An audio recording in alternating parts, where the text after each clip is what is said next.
We made it to Thursday. Hello, how is everybody? Dell is going to be on here in just a minute. He's having some internet issues.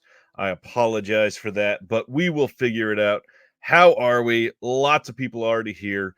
Hope everybody's had a decent week. And if you think about it, send some nice, warm thoughts to my friend John Peters here, who had his brand new car broke into yesterday. John, I'm sorry you're facing that.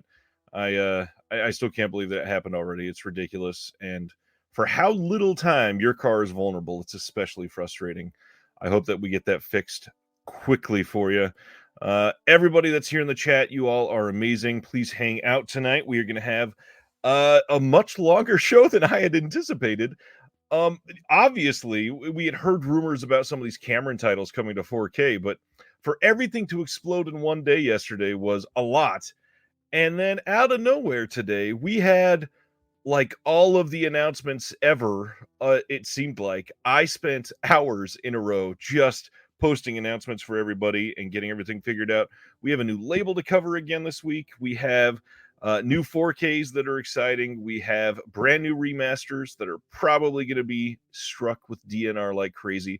But we're going to go into all of it with as much detail as we possibly can. I can't wait. But while we're waiting on Dell, I think one of the things that we can do is probably check in on some pickups and recent watches before we get him in. And one of the things, I don't think Dell is super into Severin. So I'm going to cover a couple of these. What's going on, Tony, and everybody else out there? One thing from Severin that kind of blew my mind this week, I got in maybe the highest quality like a physical extra from a package ever. This Joe Spinell plush doll from Severin is ginormous. First of all, I mean, I'm a giant and it's bigger than my head, but the detail, the hair that you can move around, the high quality clothes with this.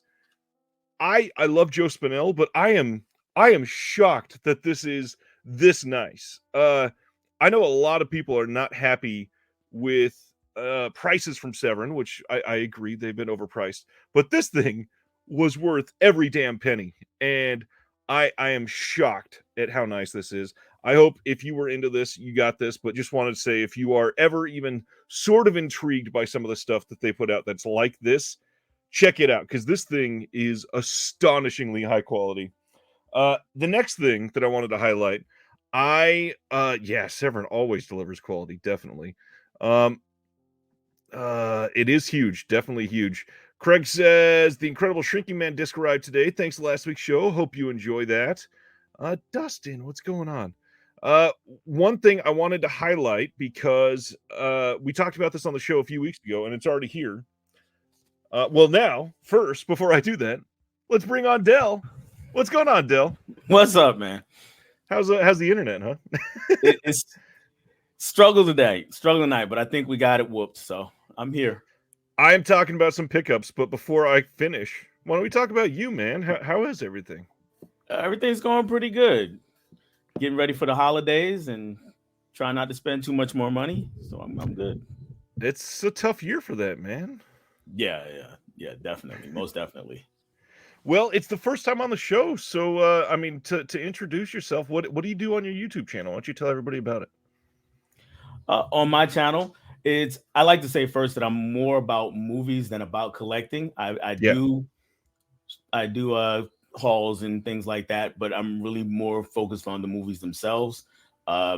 Movie swap is kind of the big thing that I've kind of been known for in this community, where I have a guest on and we'll each show each other a movie that the other person has never seen before, and then we'll discuss that movie over the course of an hour, hour and a half, 2 hours if we go long, but we have a good time doing that.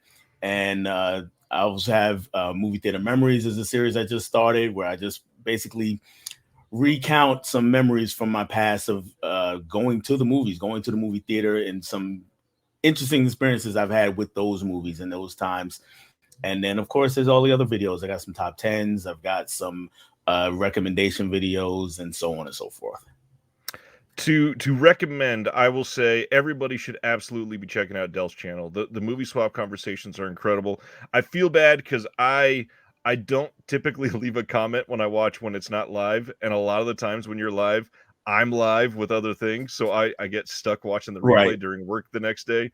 And I just have to say, listening to you and always great guests, but listening to the voices going back on two brand new films to those people, it's the exact type of content I love because it's not always. First off, it's not always super in praise of the film. It's just good, high quality No. discussion on what people have done before. But it's just Yeah. love of film. Yeah. It's hey, you seen this movie before? No. Then well, if I watch this one, you got to watch that one, and then we just talk Exactly. about it.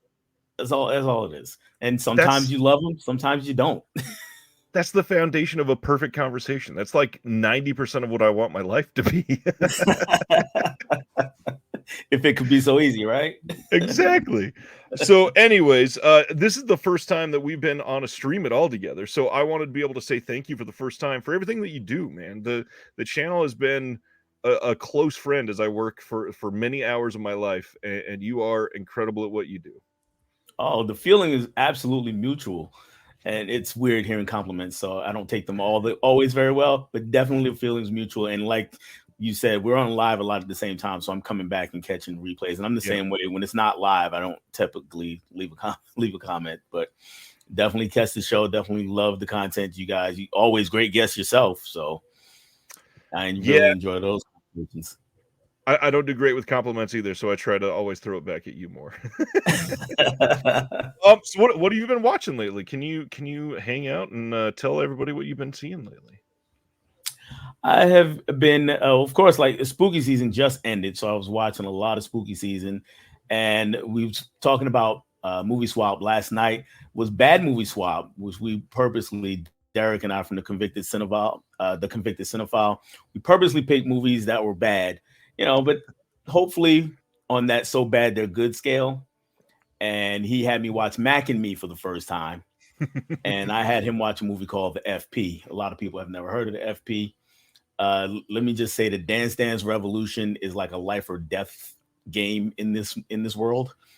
So it was a lot of fun talking about that. And I've gone to the theater recently. I went and saw the Marvels, and I think I like it more than most people. I don't love it, but I had a lot of fun with it. And Nice. it's getting a lot of hate. I don't quite understand why it's getting so much hate. Well, I mean, I understand, but then I don't. I have a feeling that a lot of it is literally just misguided misogyny. Yes, yeah, that's why I said I get it, but I don't. It's a lot of that and preconceived notions because people, they hated the Miss Marvel show, Yep. so they came in, with that on them, and then they hated Captain Marvel, the movie, so they came in with that on them, and it was like, oh, I'm gonna hate it, but I'm gonna watch it because it's Marvel. It's like Yeah. if it's that bad, just don't go. You're not obligated to go see these movies. Not to mention, it seems like most people that are going into it with an open mind or aren't misogynistic at heart are just saying it's a super fun movie. It's not like Yeah, a plot heavy Bergman film or anything, but it's if you're going to go there just to have a good time, it's going to be a good time. yeah. I think I went away for a second, but it's You it's did. just fun. Yeah, it's a fun movie to watch. Like you said, it's not Bergman. It's not Truffaut. It's not gonna change your Right. life, but it's gonna pass 2 hours pretty quickly. Which that's almost better than what the whole recent phase of the MCU. That's what they were shooting for, and a lot of them missed that, in my opinion. So Yeah, they did, and I mentioned the runtime a bit. That's another problem I'm seeing with the MCUs now. They're stretching all these movies to like 2.5 hours. yeah, And I'm a big proponent of if your story doesn't warrant 2.5 hours, don't make your movie 2.5 hours. Make your story fit the runtime, or make your runtime fit the story, but it shouldn't be it shouldn't be lagging in your story, no matter how long or short it is. Roger Ebert's somebody I read a lot of over the years, and one of his big quotes is, "No good movie is ever too short, and no bad movie is ever too long." yeah. It's like, and that that's where the MCU is really kind of getting into trouble because they figure, well, we got to get you in there for 2.5 hours because you spent X amount of dollars to get there. Like, yeah, you don't have to. Just make the story work for the movie, that you're making. And that was a good plus side for Miss Marvel was 2 hours was about perfect. I mean, you could probably still have shaved a couple minutes off of it, but we didn't go another 30, 40 minutes. Right. The old I think it was the definition of cinema or something like that of this movie has nothing that you can add to it to make it a better movie, but also you can't take anything away and make it a better movie. So I think there's plenty of these recent Marvel films that you could have taken. I mean, not exaggerating here, like full 20-minute chunks, not just scenes, but like entire chunks, and it wouldn't change the story at all. Oh, I agree. And it's not just a Marvel thing either. It's just the movies are just getting longer and longer and longer, which is weird because we always hear about how attention spans are getting shorter. But Yeah. these movies just keep getting longer. I mean, even I haven't seen Killers of the Flower Moon yet, but even Scorsese's last movie before that, The Irishman, it's like I watched it and I'm like, this is just 3 hours of just Marty trying to be, show me his filmmaking ability, Yeah. but it's not. The story is not capturing me for 3 hours. This could have been a 2 hour movie, and then I would be like, oh man, this is another Marty banger. But now this is just kind of dragging on, and I'm watching on Netflix, and now I'm tempted to look at my phone and check my watch and do all those kinds of things. And sometimes we get a big filmmaker like Scorsese. It's like nobody wants to tell him no anyway, or nobody wants to, is really a good editor. Same thing with Tarantino. I think his movies are just getting too long for some reason, for no reason.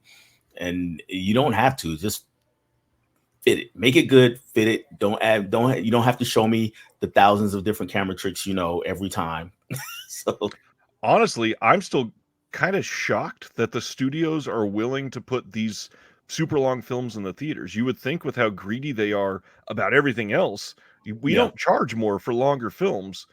If they made all 90-minute movies, they could get way more tickets out of the theaters every day. yeah, because you get more show times, if Right. nothing else.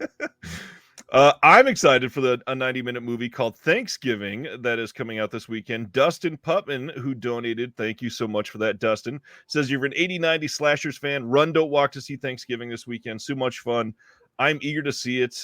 Eli Roth and Thanksgiving, are you interested in that at all? I'm very interested in that, and Eli Roth is kind of hit or miss for me.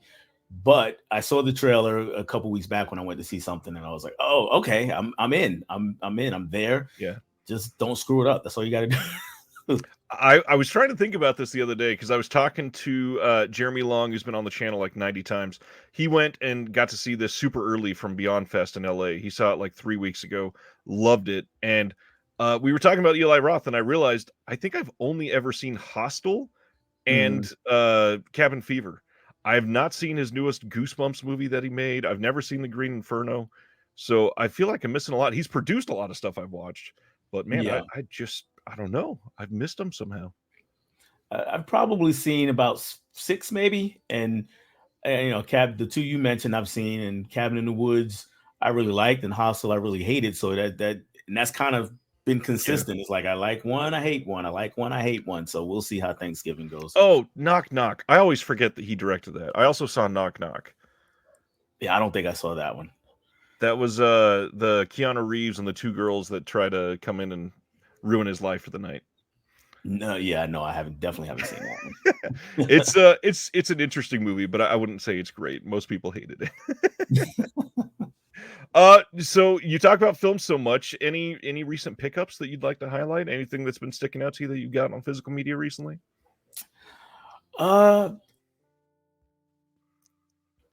Just what Criterion's been doing for the last couple of years. Really kind of branching out and getting more diverse filmmakers in the collection. So, Cooley High was one I picked up. Hollywood Shuffle was one I picked up. I've had E2 Mama Time Beyond for quite a while, but that's a great movie. Yeah. I really like when they diversify their collection. Nothing wrong with the stuff that was already there. So don't think like, oh, he just doesn't want white guys. No, that's not true, because there's plenty of those movies that are great too. Because I Right. picked up Double Indemnity, which is a classic and one of my favorite movies of all time. And extremely white. Extremely white. Yes. Yes. Yeah, they've been doing great with female filmmakers, with black filmmakers, Mhm. and just continuing to highlight up and coming too. Like the is it called The Nanny that just got released? Like that never would have got a release from Criterion 3 years ago. Right. Right. They've been doing a lot of that, yeah, since about 3 years ago. Movies that are fairly recent just hitting the Criterion, and before that, you kind of think of them like Library of Congress almost, where a movie has to be like 25 years old for it gets even considered. But they've been changing up lately. 25 years old, or it had to be like a David Lynch joint, or Yeah, uh the brand new one that was going to be off the wall zany, like Fantastic Mr. Fox type. uh right. Gosh, yeah, they were all about the old stuff, and there's a lot of great new films too. Yeah, Thelma Louise was, even though that's not new, but that was also a great pickup I had recently.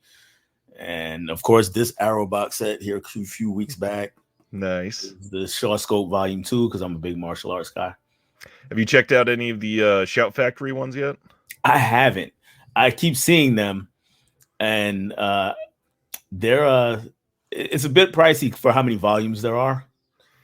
It I don't. is, however, and I happen to I'm going to see if I can do this without knocking a giant stack over. I happen to have one next to me. It's a ton of movies. I mean, these things. Oh wait, this is the Brave Archer one. So this one's only 5, but this one was cheaper. But the other ones, they're like 11 movies or 13 movies. Yeah, So it's a lot to pick up. yeah, yeah. Oh, this is about to be bad if I mess this up. Maybe when I get some more space in here, I might start going down that road with them. But I mean, I get it though. If there's 11 or 13 in each one, and they've done 4 now, I think you got to be like a diehard Shaw Brothers or martial arts fan to really want to drop $130 for each of those. For each of those, yeah, yeah. It's a lot, and not to mention, most people don't want 100+ Shaw Brothers films on Blu-ray, even. Right, right. And I'm pretty diehard. I consider myself pretty diehard, but there's a point. there is a line, there's a limit, and I don't need all of them.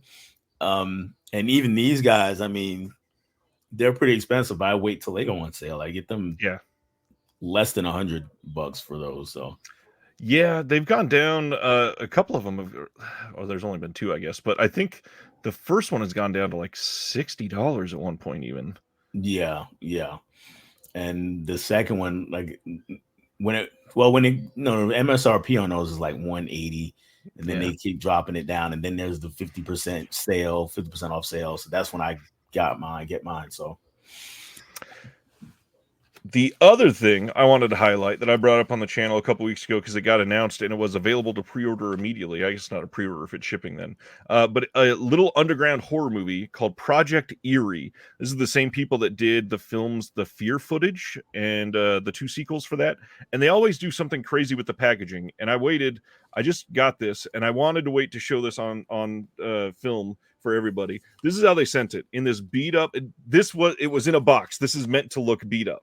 okay. So this is not like it didn't come in the mail. This is like, we found this footage and you need to actually discover it. So coming out, we got this little report here. And then on the inside, I don't think there's anything else. It came with the film, and it is a pretty nice release. Project Eerie in a black Blu-ray case. All the stuff on the back. When you open it up, you've got what looks like a shady little disc. And as you can see, and for those that don't know this, I wanted to highlight this again, because it's a black back. That's a burned disc, not a pressed Blu-ray. It's not a bootleg or anything like that. They're not going to sell many copies, so they're only going to print as many as they sell. In the case, they also have this creepy looking picture of a white van that looks like a piece of evidence, essentially. Yeah, kidnapper van for sure. Yeah, definitely, if you want free candy. And then the documents, these are fake intelligence documents that are here for you to look at as props for the film. And that's above cool. and beyond. Like, this Yeah. is for a no-name company to do this, and this is like $20, $25, something like that. Oh wow. That's huge, and they do that for every single one of their releases. I love stuff like that. Wow, that is cool. I've never heard of that movie or any of the other ones you mentioned, but that is a cool looking release though. The first one, it kind of went viral. I hate using that phrase, but it was like, we're announcing this found footage film, and it's about this cop that goes to investigate a house and finds that there's weird stuff happening, and it came in an evidence bag. And that alone, people were like, "Oh, this is amazing!" And so they made a couple sequels to it, and now they're branching out, doing some other stuff. So, just cool little indie horror. Yeah, nothing wrong with that. Nothing wrong with that. Let's see. Anything else that we need to cover before we go with the announcements? I don't think so. You see everything that got announced this week, man? It kind of exploded at the end there. It did, and we, Criterion. I mean, the Roaring Twenties is one I'm really excited about. That one. And I had no idea Nothing But a Man was going to come to them, and I'm very curious about with that one. There was another one I was really excited about. What was the other one that they announced, or one of the other ones that they announced? Talking about the Johnny Toe films, maybe. After talking about No, martial arts, McCabe and Mrs. Miller. Not that. There was one more. The Eric Romer box set. No, what was it? I was just watching James 2021st last night, and he was talking about it, or the other night. It'll come to me, or I'll find it. Well, and if it was brand new, we'll talk about it. Yeah. All right. Let's get into what happened this week. First up, Kino Lorber releasing The Hell with Heroes on January 9th. This is coming with a new audio commentary with Steve Mitchell and Stephen J. Rubin, who's the author of Combat Films, American Realism. War movies. Are you into war movies very much? Yeah, I wouldn't call myself a super duper fan, but I do watch my fair share of them. Yeah. I like some of them, but man, some of the older war movies, especially because of when they were made, they feel like just hardcore propaganda sometimes. Yeah, especially if they were made right around that World War II time. Yeah. They're definitely heavy propaganda. Like a 1952 joint with a whole bunch of white guys sitting on a beach. You know that's just trying to sell you. You should probably enlist. You should enlist. Yeah, exactly.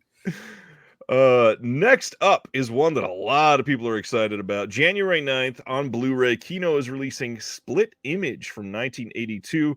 This is with Michael O'Keefe and Karen Allen and Peter Fonda. This one's going to have a new audio commentary with Daniel Kramer. And man, he has said a lot of stuff about this. I am eager to check this one out. Have you seen this one? I've not seen this one. Actually, I'm not familiar at all with this one. This one just sounded great. And it says it's a spirit-stirring story revolving around an all-American college athlete named Danny Stetson, who is innocently lured into Homeland, a youth-oriented cult, by a compellingly beautiful girl. I read that much and said, yep, gotta have it. This sounds incredible. Yeah, that does sound pretty good. I'll check that out. That's one that I should remind everybody of. Thank you, Carrie Mulligan. Diabolic DVD closed their site for a restock, and wow, forgot his name for a moment. Jesse tweeted that he is posting so much to the site that everybody should be ready around noon Eastern tomorrow for a giant launch, because he's got a whole bunch of stuff coming. Tons of new media books, lots of stuff that's been out of stock for a while. Check out Diabolic tomorrow if you are into it. Okay. And going back to Criterion for a second. Yeah. It was Train Spotting. Oh yeah. And also the Johnny Toe films, of course, yes, but it was Train Spotting also that I was kind of excited for. Yeah, that one I am very, very stoked on getting that eventually. I think that's a January title. I still can't believe they brought that back, because that used to be with them a long time ago. Yeah, it's awesome. I wonder if they're going to include. Are they including the sequel or? No, it's just the new one. I mean, it'd be nice if they could get it eventually, because honestly, it's fairly on par. It's not quite as good as the first, but it's pretty good. I have to see that one. I haven't seen the sequel yet, but it's worth it. Next up is Raro Video is releasing Loaded Guns from 1975 with Ursula Andress as our leading lady here, which unfortunately everybody has coined as Ursula Undress on many parts of the internet. This is a Fernando De Yeah. Leo movie, who also did Caliber 9. And this has an audio commentary by Rachel Nisbet on it. And Raro's been doing great stuff. I hope this looks good. And if it does, I'm sure this is going to be great. Yeah, I saw this years and years and years ago, so I don't remember anything about it, but I know I've seen it like when I was really young, teenager. Nice. Next up, Third Window Films announced a couple movies. First, they got January 29th on Blue. They're going to give us Mad Cats. This is a brand new 2023 film, and this says Taka, a shiftless young man, sets off on a quest to find his missing brother Mune. Teaming up with a quirky new friend and an edgy, mysterious young girl, Taka finds himself taking on a pack of vicious monster cats, determined to execute unscrupulous pet shop owners. Why are the monster cats after him? Why was his brother captured? What is the purpose of this mysterious young girl? Mysteries are about to be revealed as the journey leads to a final showdown. I'm so confused. Me too, but I'm in. I have no idea what it means. I've never heard of this movie, but I'm in. I'm curious now. It's got a bunch of special features on it. We got an audio commentary, behind the scenes, interview. Sounds pretty interesting. Yeah, it does. And then that's crazy. Yeah. February, they're also giving us River from 2023, another brand new one. And this is from the same people that made the recent movie Beyond the Infinite 2 Minutes. And this is the latest 2-minute time adventure from that team. And it's supposed to be pretty good. There's an hour-long making of on this disc and an interview. And it's an all-region Blu-ray, which is kind of rare for Third Window. So that's nice to see. Okay. Yeah, I know nothing about this one. Sardis says Deaf Crocodile started a cat fad. Love it. Next up, Severin continued their Black Friday announcements, and the fourth title is The Dead One from 1961. And this is with Barry Mahone, and it says a voodoo priestess sends out zombies to bring back live victims for her sacrificial rituals. I have heard a lot of not great things about this one, but I've never seen this. Severin, though, man, they're announcing stuff like crazy. We're still going to talk about, I think, 4 more other films tonight coming from them. Oh, wow. And I think they still have one more getting announced tomorrow, too. Wow. No, I haven't seen this one either, but it definitely sounds 60s, actually, to be quite fair. It sure does. 60s, especially when you get the sacrificing thing, where movies were just kind of trying to go into that direction. That was a big thing back then. I don't know why. Kino announced that No Man of Her Own from 1950 is coming on Blue sometime. Another one of those who knows when titles. This is a Barbara Stanwyck film and directed by Mitchell Leeson. Have you seen this one? I haven't. I always find it weird, though, that they just announce titles and don't tell you when they're coming out. It's just, it's crazy. You know what the other weird one for me, and I've ranted about this before, but Shout Factory not announcing their special features until like a week before the release date. It makes no sense. I mean, other regions are releasing these same movies. Right. If you want me to compete and buy yours, why would you not tell me what's going to be on it? Right. It'd be different if you were the only one in town, and then it's like a nice surprise when you bought it. But yeah, if everybody else has already said, I've got these special features for this movie, you might want to step up. The gosh, what was it? It's another martial arts title. They did another exclusive box set. David Leung that they did as well? Mm-hmm. I think so. And it's like about to come out, and people are posting today that they got shipping notifications. They still haven't announced the special features. Wow. So it's on the way, and people don't even know what's going to be on the discs. That's not good. And you would think, they would get some sort of backlash or more backlash from it, but maybe they do and don't care. I don't know. It's a good question. Next up, a lot of people excited about this one. Kino releasing The Last Castle from 2001 on 4K. This is coming sometime, who knows. Brand new HDR Dolby Vision Master on this from a 4K scan of the OCN. I have seen this one a long time ago and remember loving it. You got a stacked cast: Robert Redford, James Gandolfini, Mark Ruffalo. I think Delroy Lindo's in this, but I think there's another big name that I'm forgetting. But man, I remember loving this movie. Have you seen this one? No, I see Delroy Lindo in the back, Yeah. and I see the whole cast. I hadn't for some reason I hadn't even heard of this movie until it got announced the other day, and everybody started talking about it. I'm like, The Last Castle, what is this? So I'm curious now. I definitely want to check that out. And James Gandolfini, right in 2001, at the height of his Yeah. renaissance. Then, yeah, that was a great time for him. Yes, there is a fundraiser going on now for the action film The Contract, and this one is going to star one of the UK's best martial artists, Nick Khan. You can go to Indiegogo and support this one now. And if you are into some of the other movie and film YouTubers, Preston, or That Fat Samurai guy, he's one of the producers on this. So if you are wanting to help That Fat Samurai guy, go check this out and donate if you can. Okay, cool. Good stuff.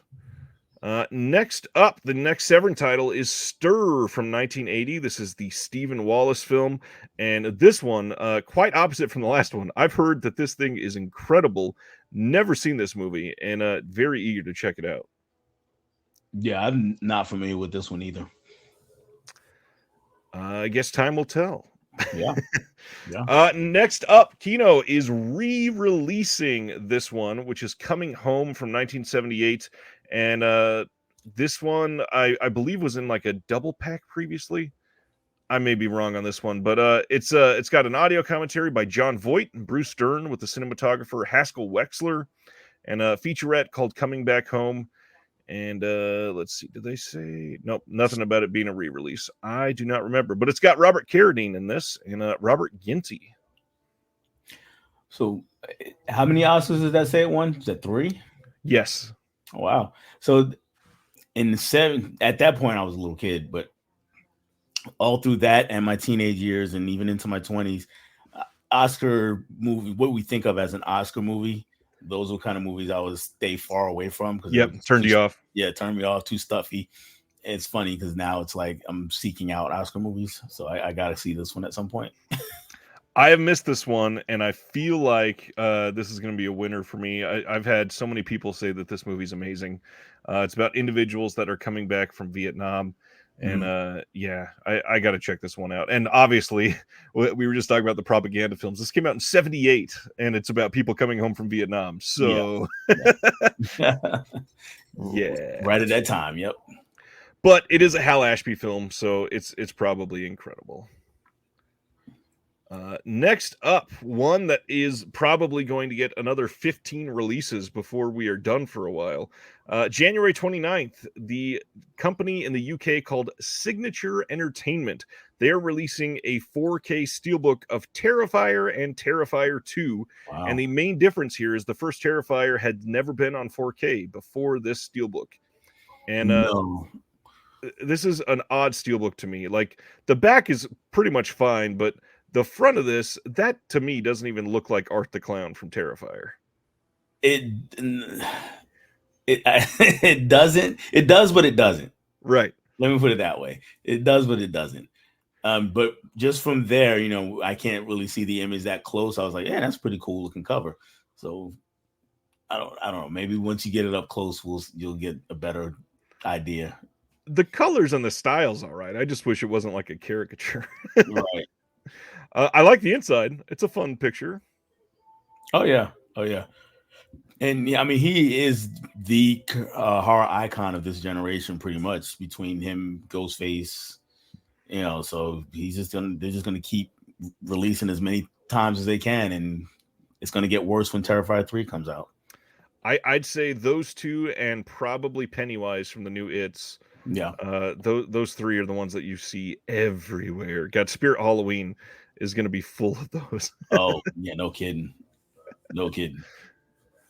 Next up, I put out an interview this week with the CFK production team, and I won't talk on this too long, but this is a wild video, and just reading this probably sounds like it doesn't make a whole lot of sense being on my channel, but Arna Venema, the guy in the top right there and the bottom left of the pictures, he is on a whole bunch of these audio commentaries, and we spend this whole conversation discussing how they went from a food review team to making all kinds of extras for Blu-ray companies, and now they're hoping to be making feature-length films. And there's some incredible stories along the way. I mean, people licking moldy squid. I know that sounds disgusting, but it's hilarious. Yeah. Them pranking video game channels with doing full-on April Fool's Day jokes about Jeremy Renner. It's a wild interview. They're hard to wrangle, but man, it was fun. I hadn't watched that game. I'm gonna have to check that out. I also feel kind of bad because I had this recorded since early September, and I had to hold it because the title that we were talking about didn't get announced until last week. It got delayed, so it's just been sitting here waiting for everybody. Yeah, you had to do what you had to do, and I'm sure that was killing you holding it though. Unfortunately. Then we got December 11th, the Second Run Company in the UK. They are releasing a Blu-ray box set of more Jerzy Skolimowski films. This one's got Walkover, Barrier, Dialogue 2040-60, and a whole bunch of short films. If you are into Jerzy, this is a big deal. A lot of these titles had not been able to be seen on HD ever. The short films alone are a big deal. And Second Run, if you are following Second Run, they do incredible work on these films. Very, very curious to see this one. Gosh, yeah, this is a big deal. Have you checked out anything from Second Run before? I have not. Mm-mm. They do a bunch of Czech New Wave films and like Eastern European stuff. Yeah, and they just do incredible work. That's kind of a hole in my what I've watched is Eastern European. I've seen some, but not very many. I'm certainly not well versed. I'm very behind with it as well. Next up is coming from Kino on January 16th, The Devil's Brigade from 1968. Lots of war films tonight. This one's got an audio commentary by Steve Mitchell and Jay Rubin, and it is coming with the slipcover, of course, that everybody's buying these for. William Holden film, Cliff Robertson. Yeah, I don't know anything about this one. A lot of these older war films I've just never seen. No, most of my war films that I've watched have been since from the 80s on. Same. Yeah, that's definitely my era for war. Man, I'm dying to see this one too. January 15th. Fox, or 20th Century Studios, whatever we're calling them nowadays, they are releasing The Creator from this year in a 4K steelbook. This is also going to have a Blu-ray disc with it, and it's going to have some extras. You can buy it at Zavi, HMV. From what I hear, this is not getting a steelbook in the US because Best Buy was not doing the exclusive steelbooks, and no other retailer opted to do an exclusive. Somebody else said those exact words. That's from the studio, commenting elsewhere online. So I'm curious what's going to happen with steelbooks moving forward. Are you much of a steelbook guy? I do like steelbooks. I don't have to have them, but when I'm looking at them in the store, if they're there, I'm like, oh yeah, cool, I'll grab that one. It's gonna be interesting what happens to them. I kind of get it, but I'm not quite sure why they have to be exclusive to a retailer. Yeah, it's like just make the steelbook and put it out there through wherever you sell it, and you'll probably sell more. I think that they're trying to push this, whole exclusivity thing. Yep. And for it's really doing nothing but helping them drive up the price. So I guess that explains it, really. But you would think somebody else would kind of take up that mantle now with Best Buy kind of buying out of it. And I know Walmart has started carrying a bunch more steelbooks, so maybe they'll start getting them. I don't know. Everybody keeps saying that, and Walmart is an option, Amazon's an option. Mm-hmm. Target is not really an option anymore. It sounds like they're on the way out of the whole physical media game. Yeah, every time I go into my local Target, the section gets smaller and smaller. It was 3 rows of stuff, and then it was a row and a half, and then it's pretty much a standee now with a couple of other titles somewhere. So it just gets smaller and smaller at Target. I'm fully expecting to walk in there and it be completely gone in the next few months. Well, we'll be talking about Target later on tonight because they've got something coming up for us. But the whole exclusive thing, I can't think of anybody else. Like, there's nowhere else nationwide for the U.S. that even comes close other than Amazon or Walmart. And Yeah. I kind of don't want either of those guys to get it. They don't do well with it. I really I don't understand what we're doing. I mean, I totally agree with you. And Paramount has proven if you make them a wide release, they'll sell like crazy. Yeah. Yeah. Just follow Paramount. Yeah. 'Cause, I mean, at some point you just got to realize that we want to actually sell them, not just jack up the price and sit them in one retailer's store and hope the collectors find it. I mean, just if you put them out there, they'll sell. People will buy them. And if you really want to make them limited, like Dell was saying, number them and then still sell them Mhm. wide. Print 3,000 of them and number them, and you're just as limited. Yeah. Yeah. Exactly. I don't get it. Then the next Severin title. This is coming on Blu-ray. We are also getting Sam Sherman's Raiders of the Living Dead from 1986. I have been hearing about this one for a very long time and just so excited that we're finally going to be able to get this in HD. I've not been able to watch this one yet. I've wanted this, and I knew that somebody was going to do it eventually. But, I mean, I think Severin is kind of the perfect one for this. Yeah, I don't know anything about this one. It's looks like a B flick that's kind of riding on the Raiders of the Lost Ark kind of deal. Yep. Okay. That and Night of the Living Dead. That of course, not a Living Dead. Combination of the two. Let's see. What do we got next? We got some big titles to Of talk course. about. Gosh. So this is like simultaneously very exciting and also very troubling. Let's get into it. First up, The Abyss from James Cameron from 1989 is finally confirmed for a 4K and Blu-ray release. This is the first time in HD legally anywhere. This is coming on March 12th. And not only is it coming, but we've got a theatrical version on this that is 145 minutes. The special edition runtime on this is 171 minutes. We are getting this on a 100 gig disc, which for Disney is not always a given. That's a big deal. They've got Dolby Atmos coming on this. They've got Dolby Vision on the disc and a whole bunch of new stuff on some of these releases. We've got a conversation with James Cameron. It's a brand new sit down with him. The Legacy of the Abyss, discovering the lasting legacy with stories from James Cameron and the crew, and then a whole bunch of archival footage. There's all kinds of stuff that's not listed. This is a big deal title though, because it's the first time coming out. I'm very curious about this. What do you think about James Cameron overall? I think he's a great director. He made a lot of great movies, including I'm sure the next few movies you're going to talk about. Yep. He's made some fantastic stuff. Some of the best, some of his best stuff from my childhood on. And I hate the Avatar stuff. Really, not. Yeah. So I think he's kind of wasting away trying to make a trillion of those, and he's taken 4, 5, 6 years between each movie to do it. But I mean, who am I to say anything to him? I mean, he's made some of the most highest grossing movies of all time, so obviously he knows what he's doing. Right.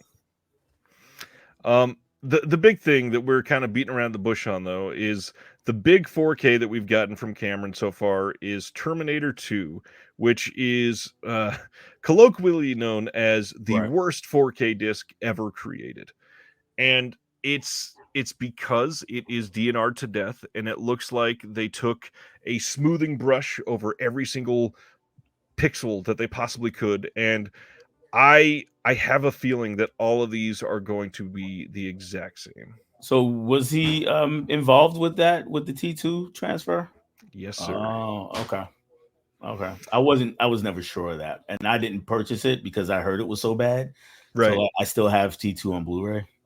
And it looks good. And honestly, the 4K, you could argue technically is still a little bit better than the Blu-ray, but it not enough to make it a 4K disc. And I have to wonder, we've been harping on the T2 disc for, I think it came out 5 years ago. It was a very old 4K.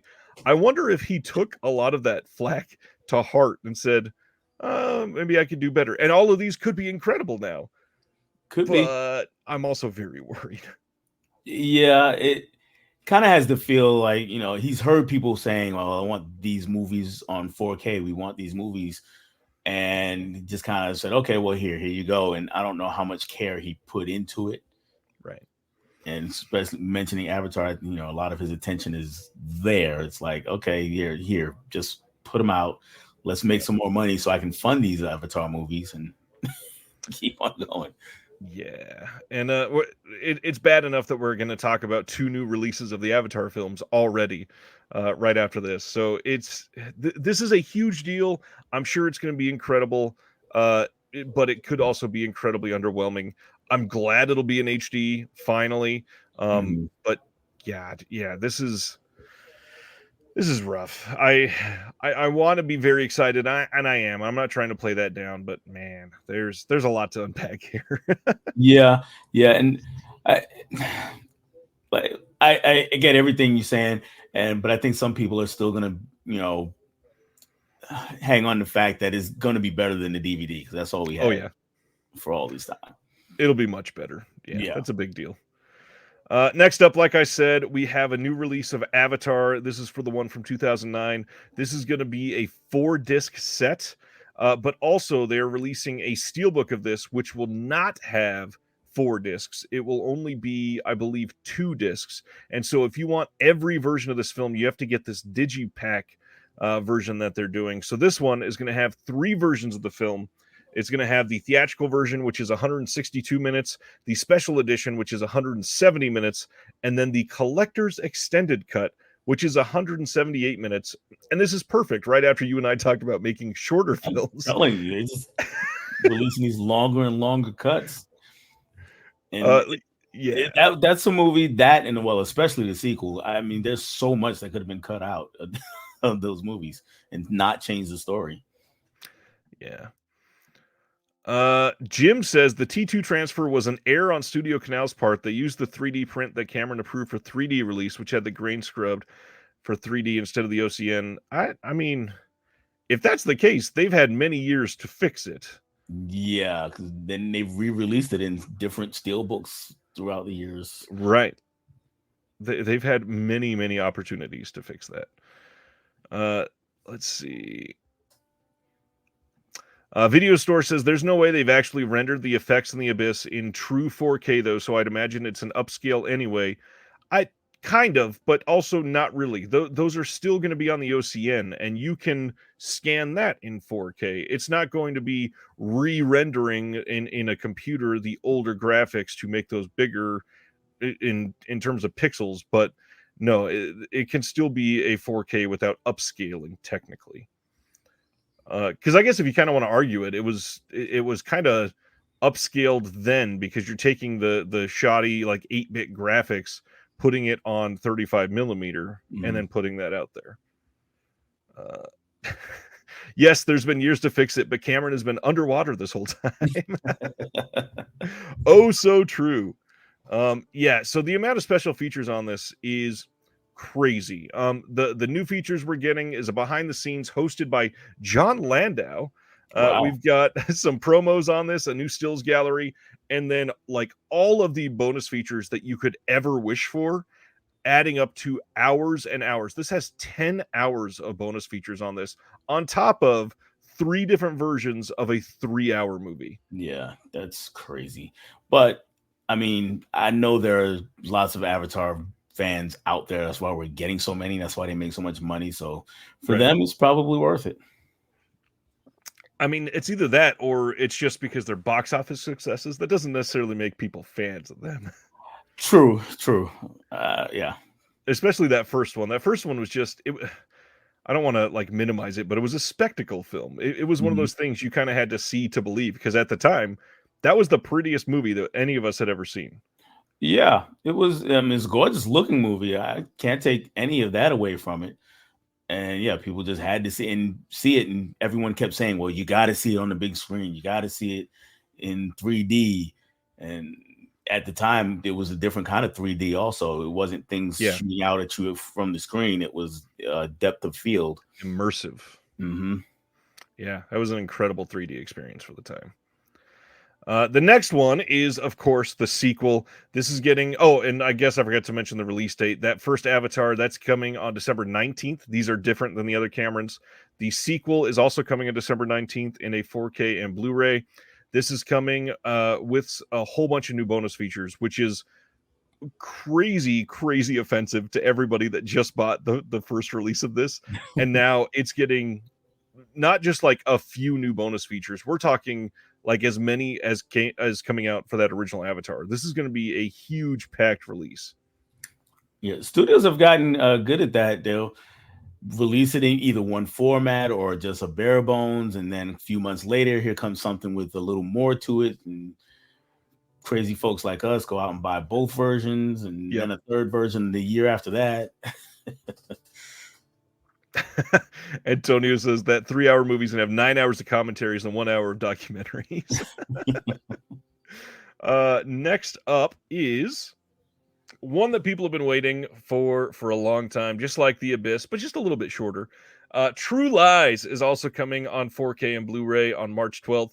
Once again, this has not been legally released, at least here. I think there was a Spanish disc that it is most likely a bootleg, but this is coming for the first time. This also has brand new bonus features. This is going to have a look back at True Lies. It's unveiled the explosive behind-the-scenes secrets of True Lies with the cast and crew, and then archive script, artwork, and marketing, diving into the production secrets.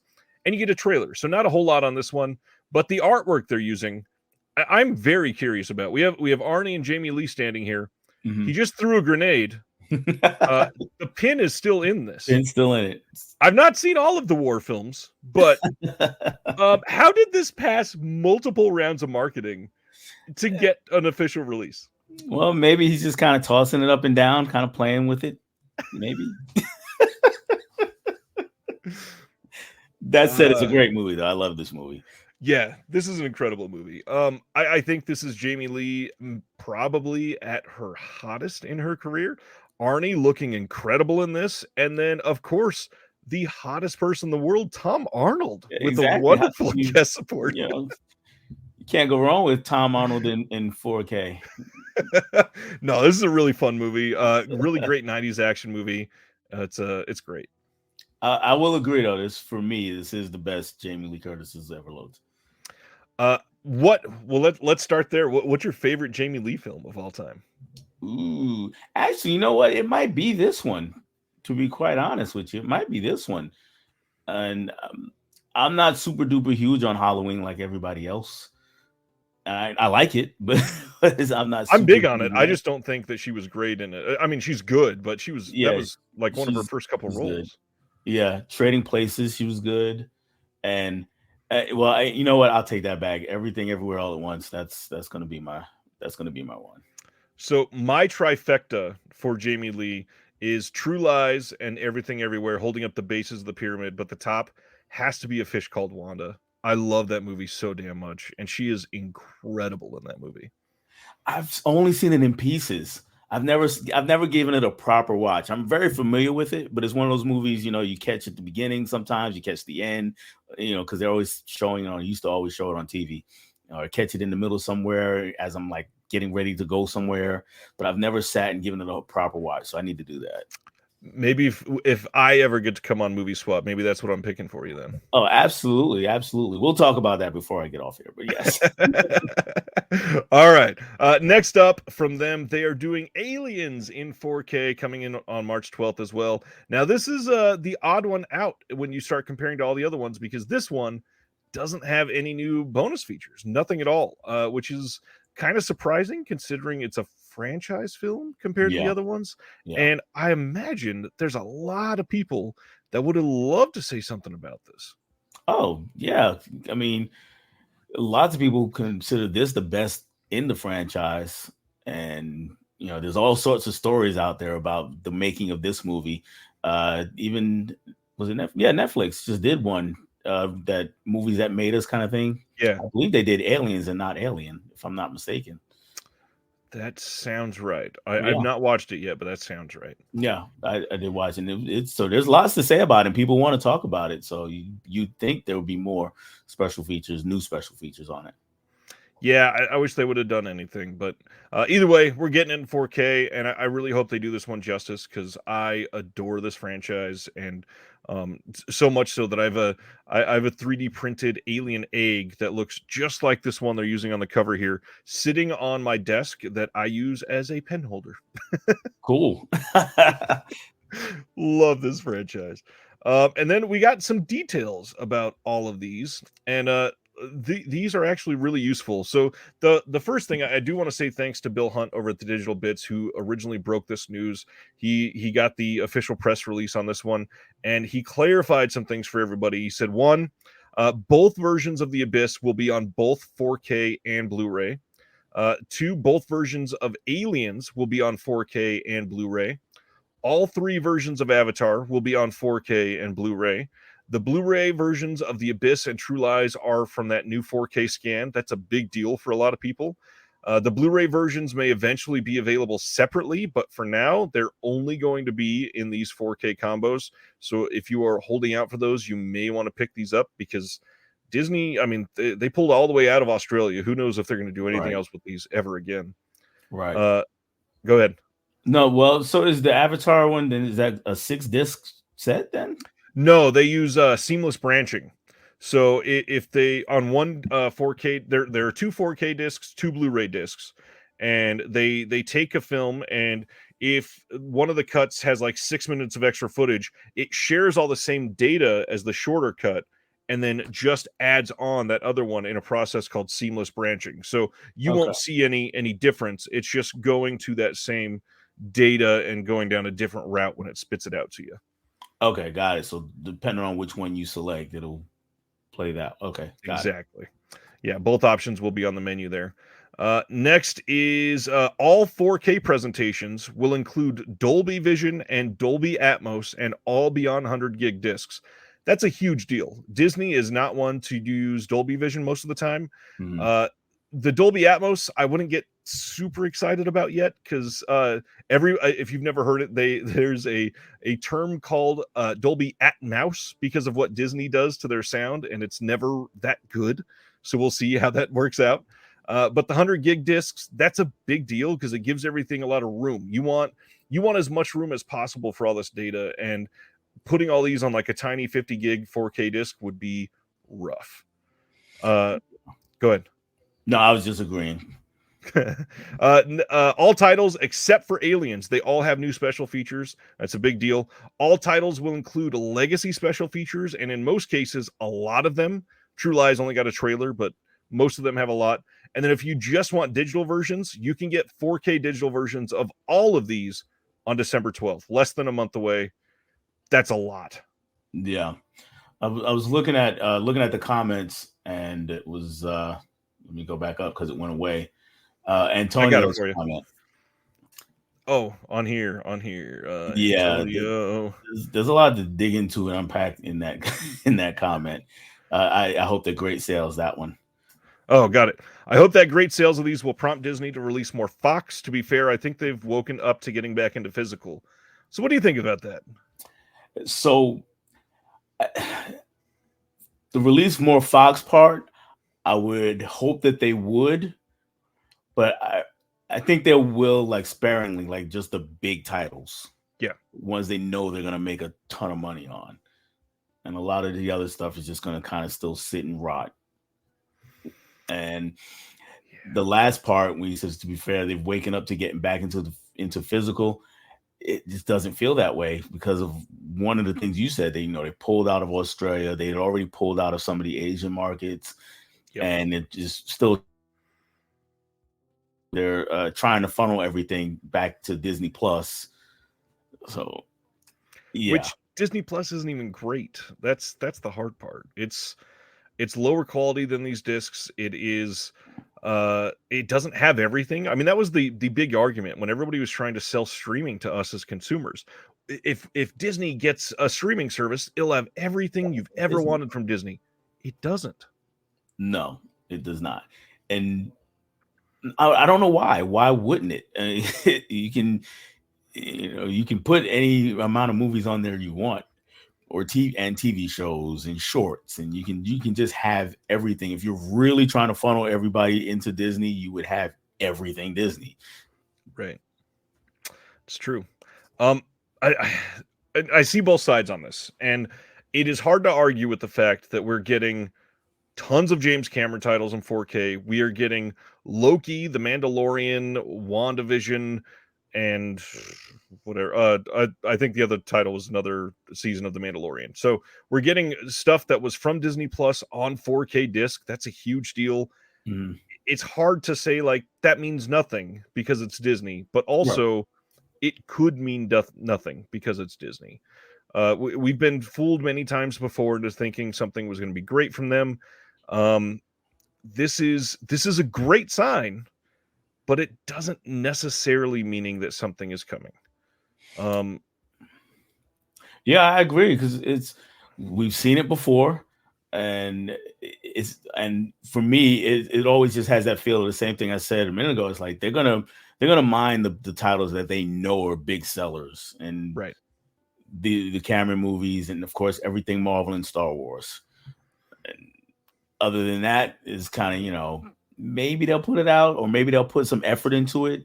The new movies, they'll get a release, but it might not be anything special. It's just going to be, right. Well, here's a release, and then go away until it's proven that it's going to be a big seller. And then it's like, oh, you liked it? Here's 2, 3, 4, 5 more editions of the same movie.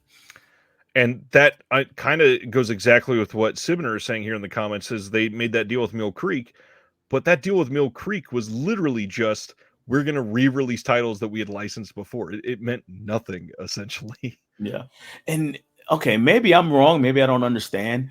But you would think that's really just free money almost for Disney. They pay you and put out the movie. You don't really have to do anything else other than hold the rights to the movie. So why not let them go wild and pick anything in the Fox catalog, for instance? Yeah, and that's Def Crocodile here says hopefully they'll license the lesser titles to smaller labels. So it's there's two sides. It is basically printing money for them because they would sell like hotcakes. Let's not argue that. Well, I won't say any, but we'll say even 60% of the Fox and Disney catalog, if they licensed them out to boutiques, most boutiques would probably sell at least 5,000 to 8,000 copies of them in a heartbeat.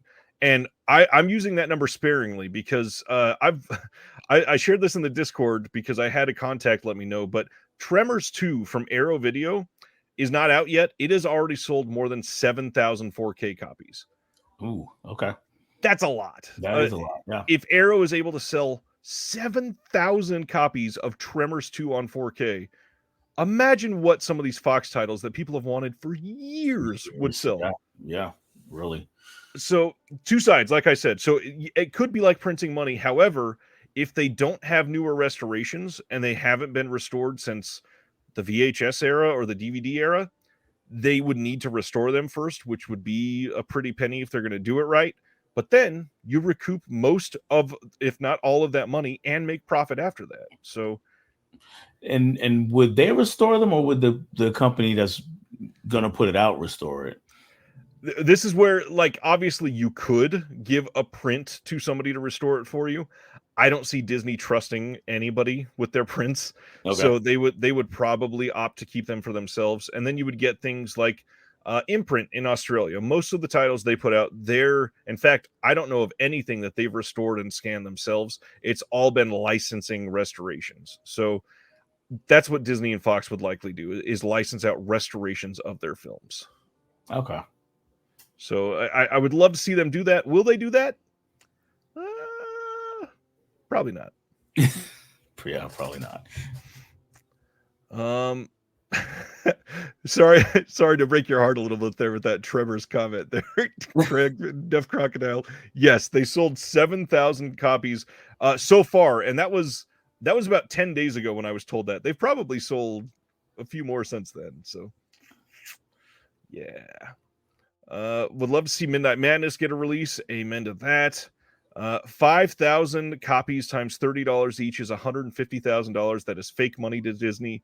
While true, Disney just wants money, and it's Yeah, 150,000 more than they're making now. And yeah, imagine if they did 10 of those a month to different boutiques exactly. You're over $1 million, and add that to the bottom line every year times 12. I times mean, 12. Yeah. and a couple of those will pop, and you'll probably get 3 million in sales for one Mhm. title. You're talking real money. Uh, oh yeah, this was a good question that we forgot to discuss. Is the Hulu Disney buying out Hulu? Is that a good thing or a bad thing? Um, I personally, I don't know what Dell's going to say, but I would say any large company buying another large company is always a bad thing because it leads to less competition. Yes. Yeah, I would agree with that. And especially in the case of Disney, because just like we were talking, they pull the reins so tight on things. So who knows what Hulu's going to become, and I know you've already gotten it in an umbrella where you can get it with ESPN Plus and Disney Plus, and maybe more things like that. But then they can drive up the price because they know, hey, this is all Hulu, this is Disney. You want it, you got to come here to get it. And at that point, their only real competition then is Netflix, because the other streamers are not quite that big, even though they could be HBO better. Max, maybe, Maybe, yeah, maybe. but even then, all of these, like, man, maybe I shouldn't go down this rabbit hole. We could talk about this probably for like 4 hours, just this discussion. But like I said a few minutes ago, when we were originally sold the idea, like the philosophical idea of streaming, it was Netflix is amazing. Imagine having every title you could ever want at your fingertips at home. That's literally how they told us about this Yeah. in 2011, 2012, whatever it was. And back then, the big deal, it's $6.99, $7.99. Nowadays, the 4K plan is $24.99 in some Hmm. markets, Hmm. and they have exponentially less titles than they used to have. And the price keeps going up. Yeah, Yeah, it's not, and well, especially with Netflix. I mean, they changed a lot of their focus to the series right. And making their own content. and making their own content. All these Netflix originals, all the movies and that they put out. So yeah, they have, like you said, a lot less titles than they used to have, for a lot more money. And I mean, do you think the bubble is going to burst on streaming at some point? Because I keep hearing people say that, because there are so many out there, but and most of us have multiple streaming Yeah. services that we're paying for, so we were essentially paying the same as we were paying for cable anyway.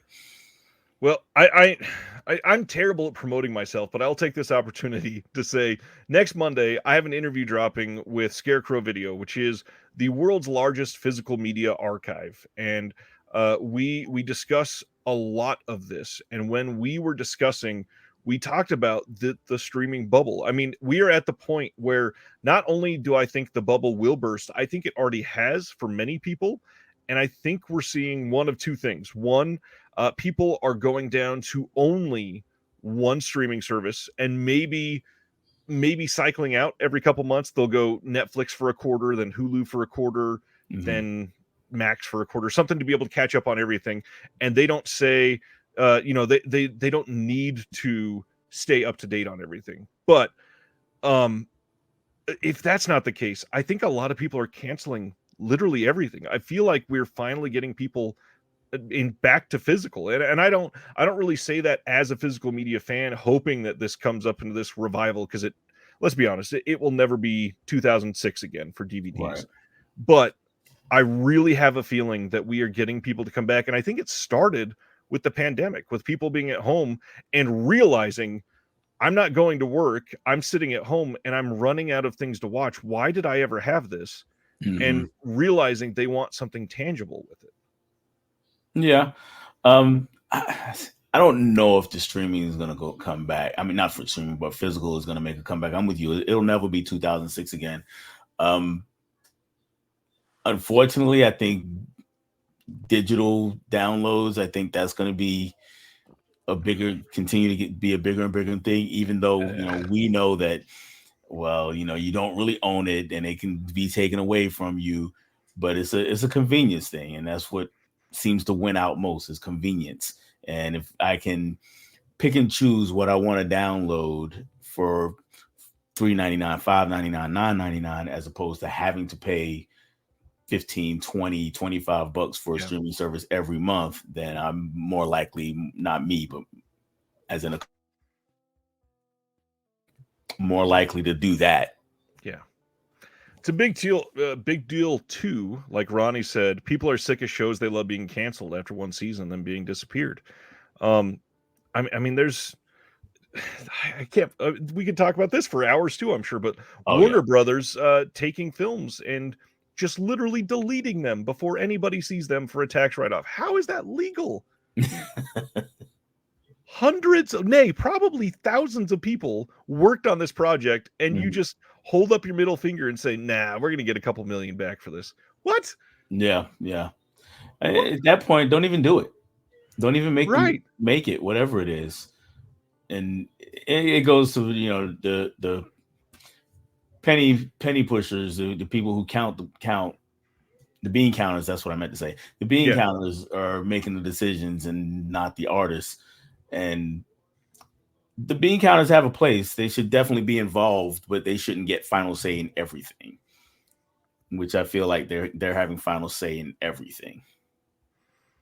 Yeah, that's it's ridiculous, but the accountants, they run the companies. Yeah. Man, this Abyss poster has been on the screen for a long time. Let's keep going. We still got a lot to talk about.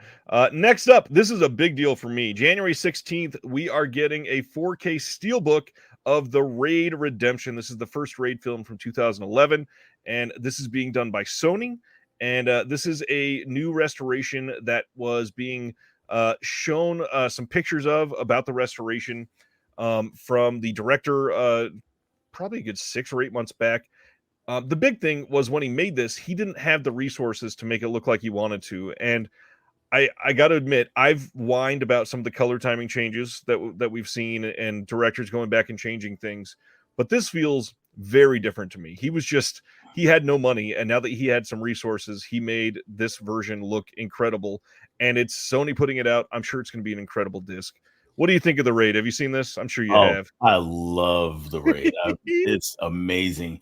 I'm stuck in between a rock and a hard place. I'm like, okay, do I get this or do I wait for them to do the raid 2 and then get them both in some sort of set maybe? Um, but yeah, I love this movie and I'm curious to see what it looks like in 4K because I have it on Blu-ray and it's like you said, it doesn't look spectacular. It's not a clean looking movie. Let me put it that Right. way. But the cinematography is amazing. So I could imagine what the upgraded version is going to look like. Have you seen any of the still pictures that he I shared? haven't. I haven't seen any of the stills of it yet. Oh, it looks so much better. Not only does it look just plain cleaner, but it looks like a real it looks like real colors. The when you if you watch the old Blu-ray version, it looks very muted. Yes, that was what I It was looks going to like they say. filmed it in the middle of a desert and there was dust on the lens when they did it. And man, this movie, if you have never seen this movie, well, I'll let you talk. I was talking about the streaming. What is great about this movie?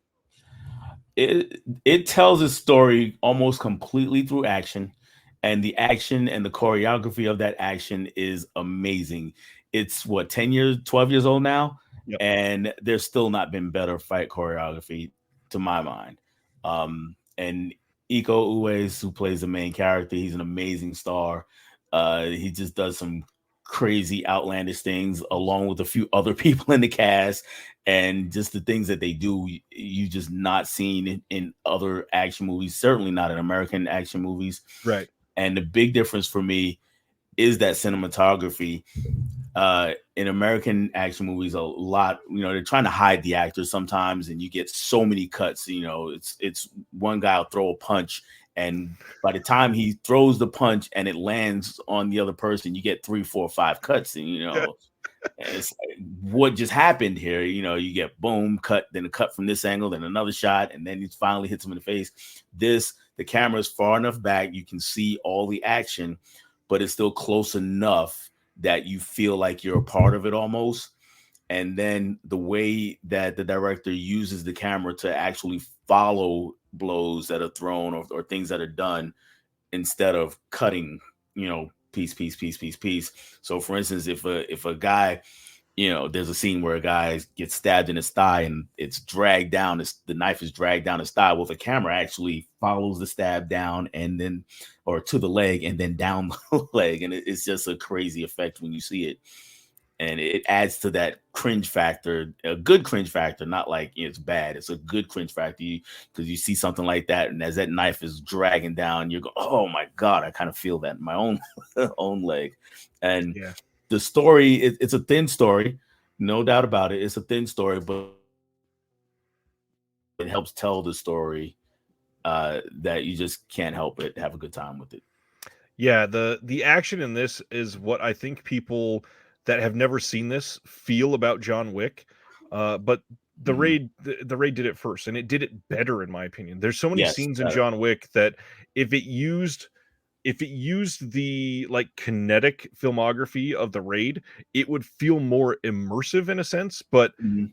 the way that the raid follows certain things, like the making of on this is incredible. If you've never seen this, this movie is amazing. They showed in the making of like there's a scene where somebody fights and they go through a hole in an apartment and land on the floor Yeah, below. land on the floor below. And Yeah. they showed that it took the entire day of filming just to do that one scene because the cameraman goes through the floor with them Oh to yeah. make you absorb the feeling of that hit. Yeah. And this movie's incredible. How do you feel about the sequel? I like the sequel. I don't like it as much, and it goes back to what we were talking about earlier. It's too long. Yeah. It's just way too long. It's like shorten that up. Give me all the same action scenes. Tighten up the story because it just kind of tries to do too much. And I Yeah. think this is the movie that the director was really trying to make or wanted to make the first time, but couldn't because he didn't have the financial resources to do so. Yeah. And I think he got a little carried away. Yeah, and I think in a not great way either. One of the things because he had no money for this one, he was stuck in one location, and I think that helps the movie. Yes. It doesn't expand in ways that it doesn't need to because where do you go? It's an apartment building. You just go up, and eventually you have to stop. So Right. it provides this limit to the director, and it works out in his favor. Instead of feeling epic in scope, it's epic on a small scale and makes you Mhm. love every scene. Right.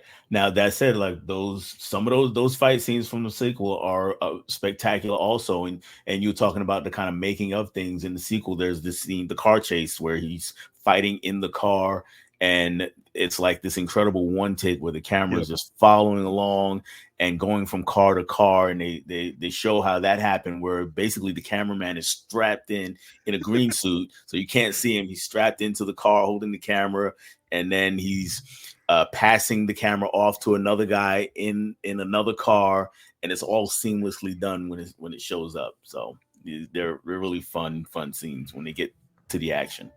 I love that scene. I can't imagine how many times that something wasn't just handed off exactly perfectly. They're like, "Nope, Right. do it again." God, that would be awful. Mhm. Uh, Carrying on, January 23rd, Welgo is releasing Your Lucky Day from 2023. And this is an Angus Cloud film. It says, after a dispute over a winning lottery ticket turns into a deadly hostage situation, the witnesses must decide exactly how far they'll go and how much blood they're willing to spill for a cut of the $156 million. Oh, that Interesting sounds premise. interesting. Yeah, that Yeah, does sound interesting. I have to very check that out. interesting. Criterion. It is time. February 6th, 4K release coming of McCabe and Mrs. Miller. Great film, Robert Altman. Great. Not taking anything away from the film itself. This announcement, though, a little underwhelming for me. How do you feel about this? Pretty much the same. I saw this movie. I thought it was okay. It wasn't, one of my top westerns or anything. Right. It was okay, and I like Warren Beatty well enough, but didn't really blow my socks off. My big thing, the release that they put out fairly recently of McCabe and Mrs. Miller was a Blu-ray that was done from a 4K scan.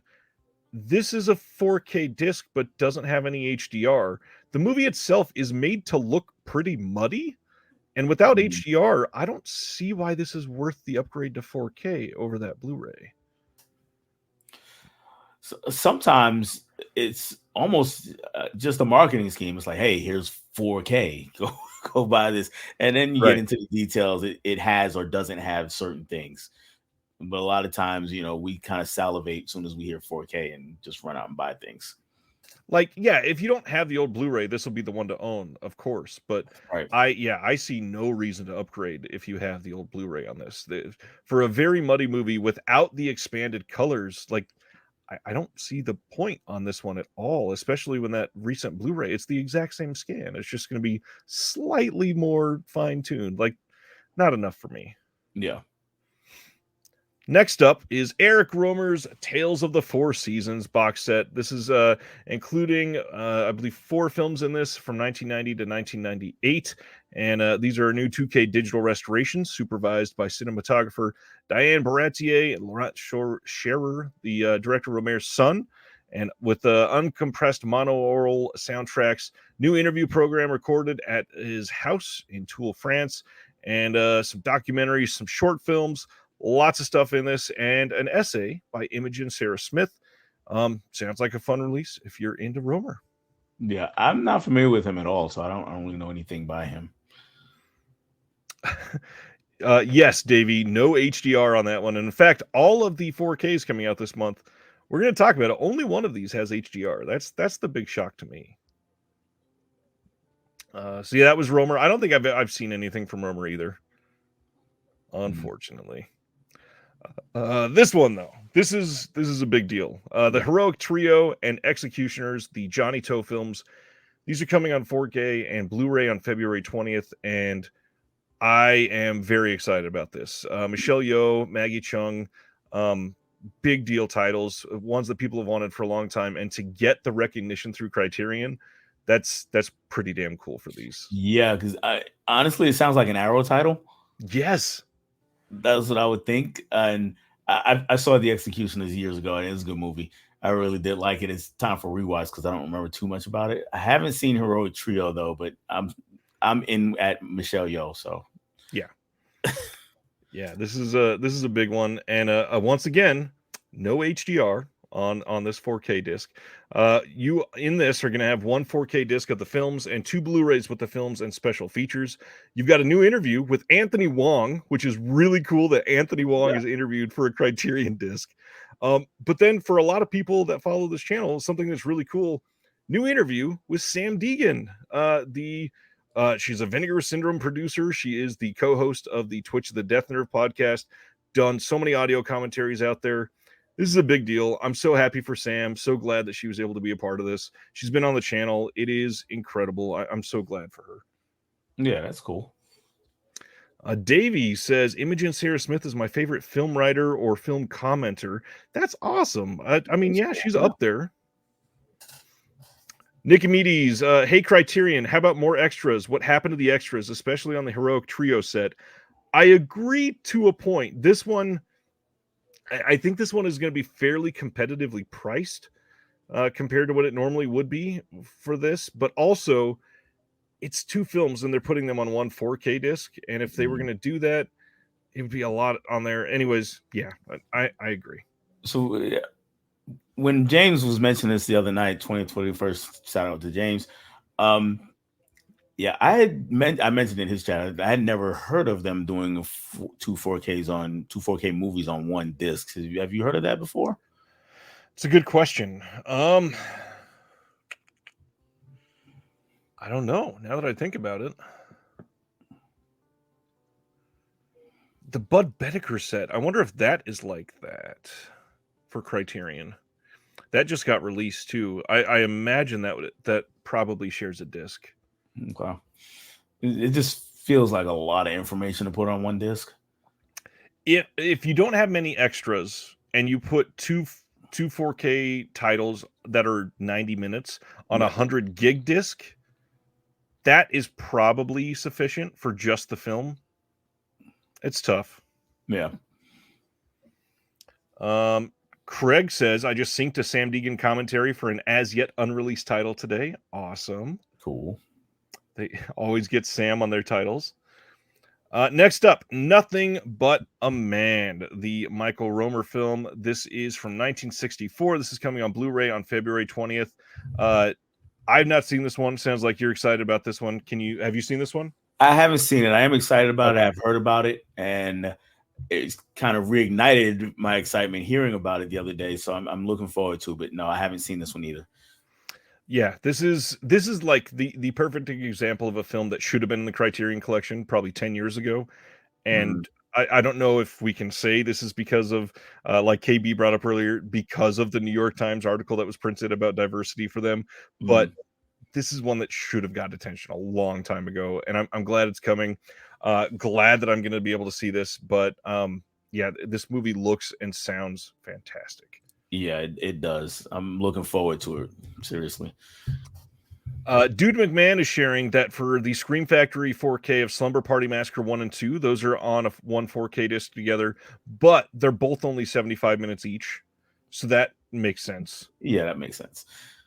And then Lee for Leif says that Bud set did stack 2 movies per 4K disc. That doesn't surprise me either. I think most of those are fairly short as well. Yeah, long overdue. It's a great movie. Yeah, love that. Next up is The Roaring Twenties. This is from 1939, coming on February 27th on 4K and Blu-ray.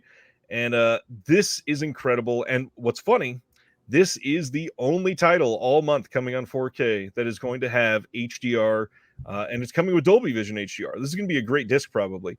This has an audio commentary with film historian Lincoln Hurst, a new interview with the critic Gary Giddens, excerpt from a 73 interview with the director, and then an essay by film critic Mark Ash. This is shaping up to be a pretty quick buy for me. Yeah, for me too. Cagney and gangster movies go together. I mean, perfectly. And this is a really good one. He's clearly the star. He carries the movie completely. I see Humphrey Bogart there, and I've seen the movie. I'm not a huge Bogart fan personally. So he's just kind of like supporting guy. I mean, he's the other main character technically in the movie because he and Cagney's character are best friends, but it's so much a Cagney movie, and he just dominates the screen anytime he's on it. If you are out there and you've never seen this movie and you need it to be sold to you, one of the best gangster films of all time, like easily top 10, no question about it. But, and I might make some people mad by saying this, I think this has the best ending for a gangster movie of all time. I don't think any other gangster movie even comes close for that final. Interesting. Maybe the another Cagney movie has a really good ending though. Actually, several of them, White Heat and The Public Enemy, also have great endings. Yep, I agree. Yeah, highlighting some titles that are available on YouTube for free. I will always say support physical media, but definitely a good thing for people to be able to check out at least some scenes from some of these to see if you're going to be into it. But also, it's YouTube. It's going to look like crap compared to this 4K disc. Come on. Yeah, it is.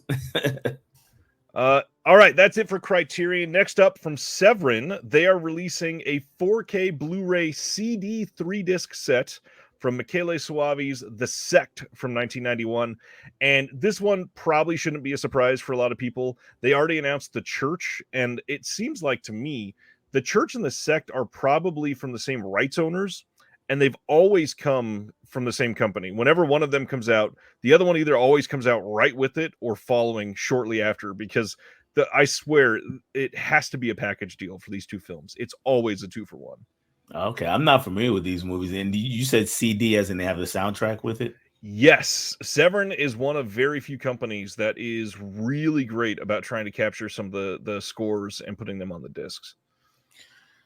That's where I've gone away from physical. Actually, I haven't bought a CD in God knows how long.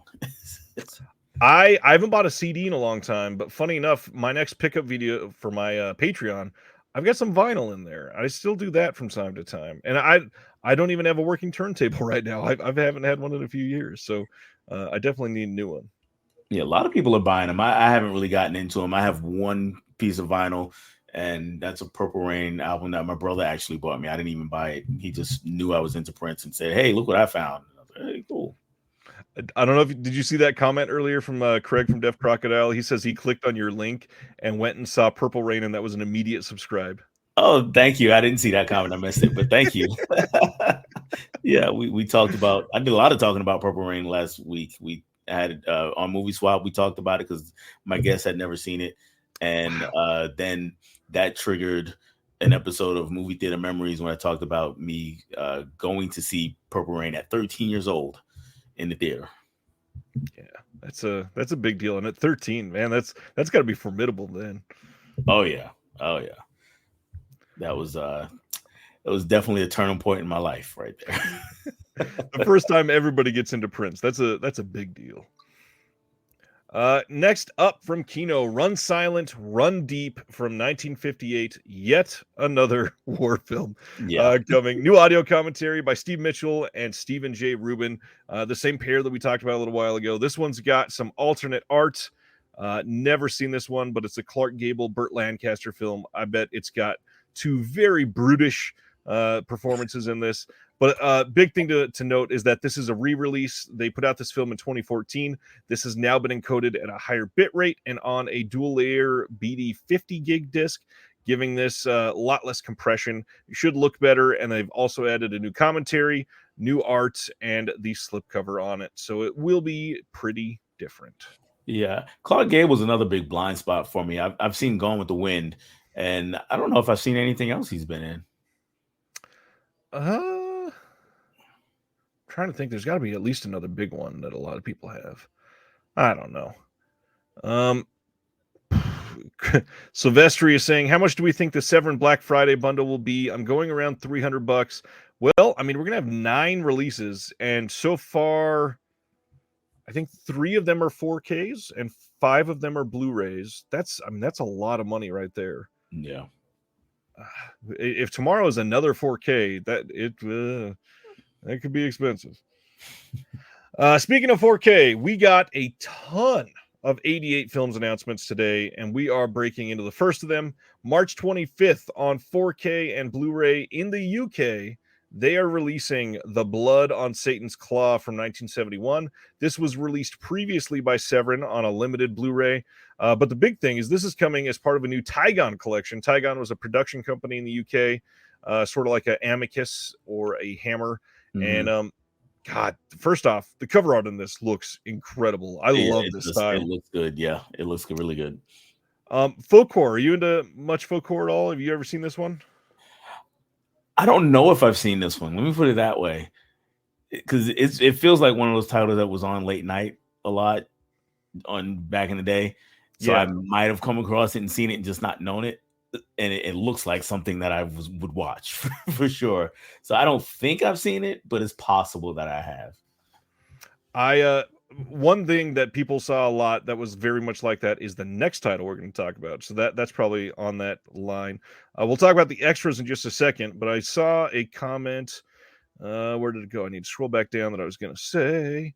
Are we going to need to wait until spring to actually receive Severin's Black Friday releases? From what I hear, no, which is going to come as a shock to a lot of people. But I hear that they're trying to have all of them on hand by the sale. Now, I don't know if that actually worked, but I have a feeling that it may have, because if you've been waiting on their last like 2.5 months of titles, a bunch of people just got shipping notices in the last about 10 days or so. I feel like they got a lot of stuff in, and they might be right on the edge of sending all these out. Let's see. Clark Gable was excellent in It Happened One Night.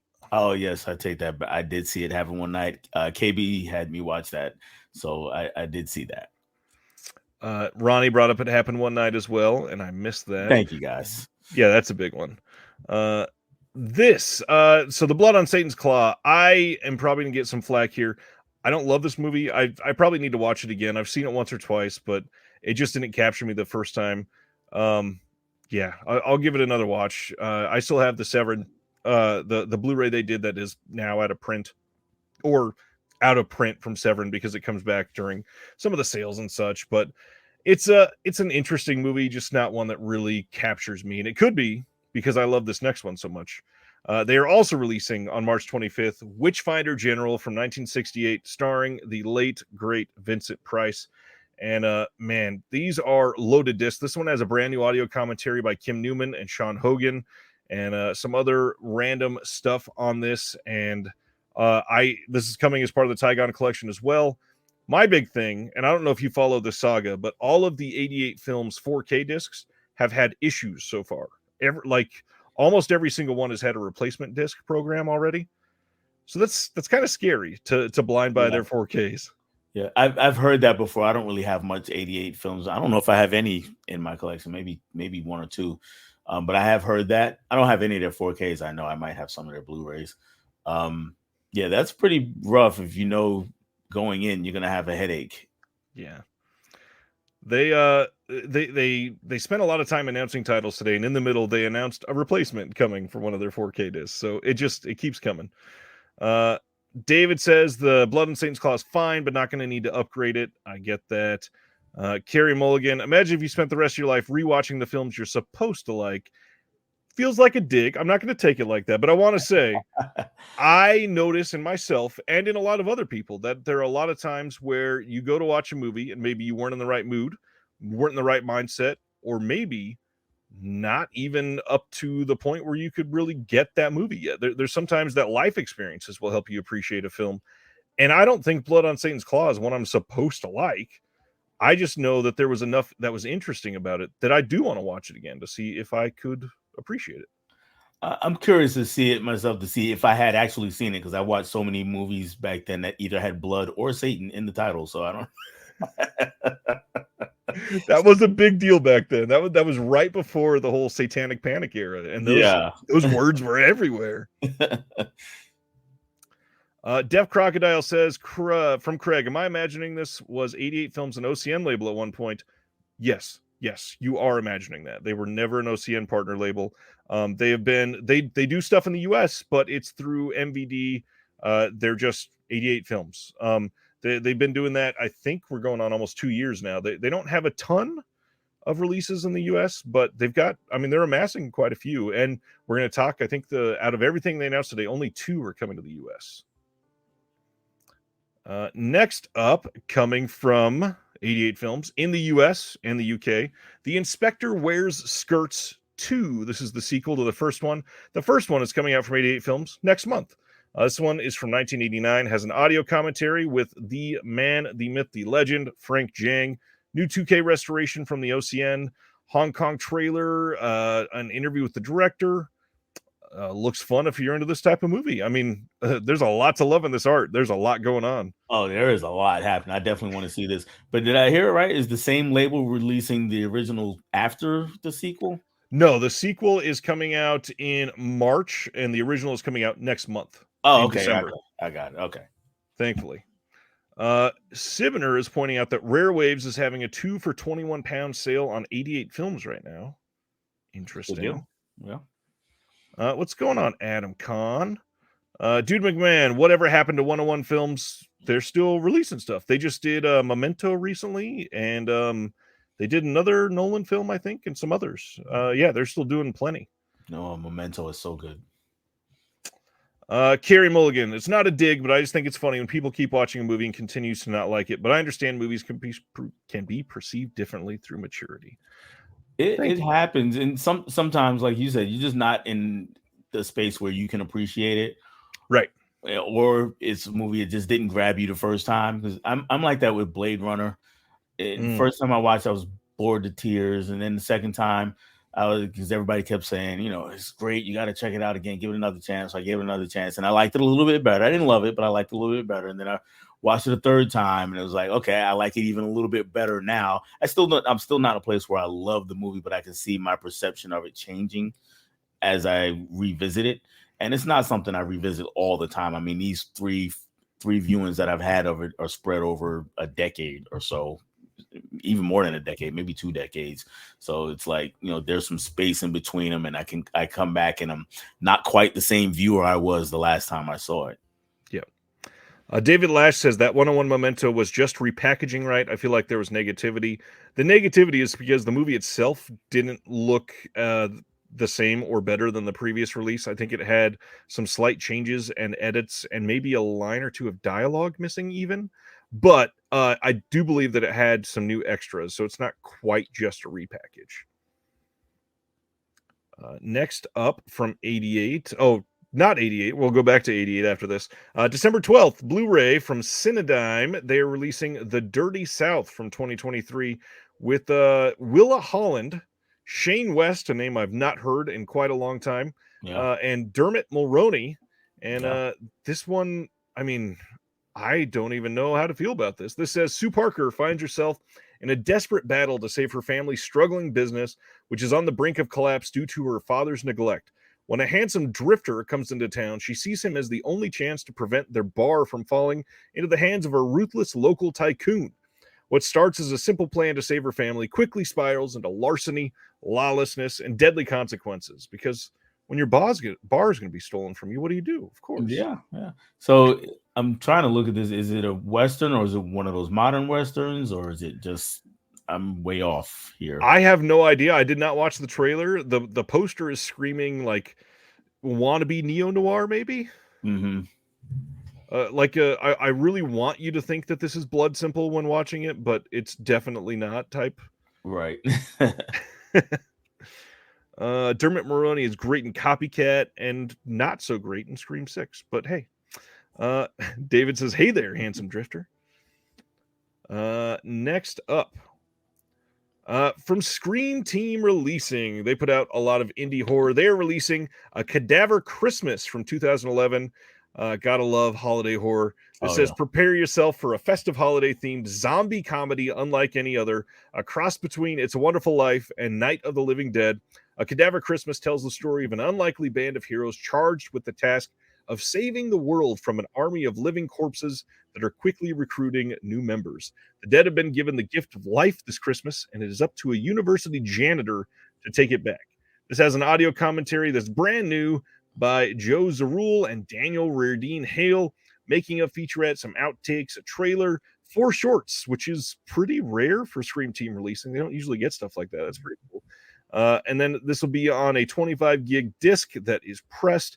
You can also order a signed copy of this if you want it. And they've got a bunch of people signing it. You can get a poster of the film if you're really into it. Scream Team Releasing does great stuff. If you've never checked them out, highly recommend it. Yeah, I've never had anything from them. And Cadaver Christmas sounds interesting. Sounds like fun. It does. And I really like this cover art. Oh, yeah, it's a lot happening there. Video Store is asking, would you call The Matrix a neo-noir? Not really. I don't know. Yeah. I don't know where I would get the noir side of it. No, yeah, I wouldn't, other than the character's name is Neo, but I wouldn't. That was probably the joke there. Yeah. It just went over my head, but yeah, it's hilarious. God, that was a good one, and somehow I missed that. Next up, Eureka announced 3 titles today. We are getting a little-known indie director named Stanley Kubrick. I hope I'm saying that right. His film Paths of Glory from 1957 coming on 4K UHD as part of the Eureka, I believe it's Masters of Cinema. Yeah, Masters of Cinema collection. They've got audio commentary with Adrian Martin on this, video interview with Peter Kramer, video interview with Richard Ayoade, which is interesting. I don't know if that was on I think there was an old release. I'm not sure if that was on there. I did not check today because it was so busy, but yeah, this looks pretty decent. Have you seen most of Kubrick's stuff? I've seen a good number of them. I have seen this movie. It's a good movie. I really did enjoy it. It's funny though, because I turned around to make sure, but he also did Full Metal Jacket. Yep. And Full Metal Jacket gets a lot of flack because people say the first half is so great and the second half is not. I personally think both halves are spectacular. But if you haven't seen Paths of Glory, you get a similar kind of thing. And a lot of Kubrick films actually do this. There's right at the halfway point, kind of it becomes a different movie. Yep. And that's what happens here. The first half, this World War I Yeah, I think it's World War One they're in, and Yes. they're spending a lot of time in the trenches and showing what's happening, and there, the second half of the movie is basically a court martial. So when you're watching that for the second half of the movie, and I think it's really good. It's really, but if you're one of those people who can't stand when Kubrick does that, then I can see having a problem with it. And also not liking any of his movies. Yeah, yeah, yeah. Clockwork Orange does it, and Eyes Wide Shut does it, kind of. But yeah, Hell, Shining even does it, The really. Shining does it. Yeah. If you've never seen this, incredible movie. I mean, it's Kubrick. They're all fantastic. This is very not what I was talking about earlier. This is not a propaganda war film. This is a very anti-war war film. Yes, this is this and Full Metal Jacket. To be honest, they're both anti-war movies. Absolutely. And if you've never seen either one of them, highly recommend. And Eureka, this release is probably a great place to do it. If you've never checked out Eureka, I never hesitate to remind people that Eureka does free worldwide shipping. So if you want to order direct from them, it's the cost of the film. That's it. Free shipping worldwide, even if you're buying one film. Like, how do you argue with that? How are they not losing money on this? I don't know. It's I don't know who. Maybe they own the postal service there. I have no idea. Two more from Eureka. The first one is Yakuza Wolf 1 and 2 from 1972. This is a duo of ultra-violent Yakuza thrillers starring the late, great Sonny Chiba, available for the first time ever in the UK. This one is going to have a new feature-length commentary, and that'll be on both films. New featurette by Howard Hughes, looking at the spaghetti western influence on Yakuza Wolf. And this also have a booklet with new writing by Tom Mess, who is an incredible writer on Japanese cinema, and Howard Hughes. This looks like a solid damn release. It does, and I want to see this. I'm only seen Sonny Chiba in the Street Fighter movies. Oh wow. Yeah. And of course, when he pops up in Tarantino somewhere. That's a big deal. Yeah. Next is one that a lot of people were excited about today. Chuck Norris in Slaughter in San Francisco, coming from Eureka on February 19th on Blu-ray in the UK. And I'm not a Chuck Norris guy myself, as many people know, because they hate that about me. But this has new feature-length audio commentary by Frank Jang and Michael Worth. That is on the Hong Kong theatrical version of the film. And then Mike Leader and Arna Venema, they are on the U.S. export version. There's some new interviews, new featurettes, and then a booklet with new writing by James Oliver. And man, Chuck Norris, not even recognizable in this cover art. No, when you put it up there, is that Chuck Norris? You can kind of see it, but yeah. Wow. And then when you said it, I was like, okay, it is Chuck Norris. And honestly, I'm actually with you. I'm not a huge Chuck Norris guy either. Thank you. I don't think he can act for anything. and I know he's real life karate champion, but his on-screen fighting was never impressive to me. And of course, if I got in a ring with Chuck Norris, even at his advanced age, he'd probably kill me. But when I'm watching him on screen, I've never really had that wow factor. There's a few movies I do like, but yeah, I can take or leave most of his movies. I've never loved him. He's never played a believable character to me. This guy's definitely not a Texas Ranger. But either way, the feathered hair here definitely sells it for me. Oh yeah. He's Chuck Norris. No matter what he's in, he's Chuck Norris. Oh yeah. Whoops. Somehow went double. Next, Classic Flicks. They are releasing the second season of the Abbott and Costello Show on Blu-ray and DVD on January 30th. This is the type of thing that I am still shocked that we are getting on physical media. Like, this is something that you don't ever expect to get love, but this is being restored from the original 35 millimeter master elements by the 3D Film Archive in collaboration with the Library of Congress. This is going to look incredible, like all of the Classic Flick stuff. This is the second and final season of the show, and you can pre-order this from their website. And it's got some bonus features. Even you got some audio commentaries by Stu Fink and Ron Palumbo. Bonus content reel featuring Vacation. It's a real one without the audience. You got season 1 edited scene restoration, a Campbell's soup promo from that time, Easy Pop commercials, the lost episode called Star Reporters, and then the season 2 theme, the mystery theme, additional crew and staff credits. I mean, this is the type of release that is great, but I feel like hardly anybody ever purchases. Yeah. I grew up on Abbott and Costello, so I love those guys. And honestly, I wasn't aware the first season was on Blu-ray, so I might have to get both of those at some point. But I used to watch them every Sunday. They used to come on in New York. I used to watch them every Sunday morning. Sometimes it was a movie, sometimes it was the show. So I've seen a lot of their stuff, and everybody always talks about Who's on First. Yeah. And I can probably recite it myself. It's fantastic.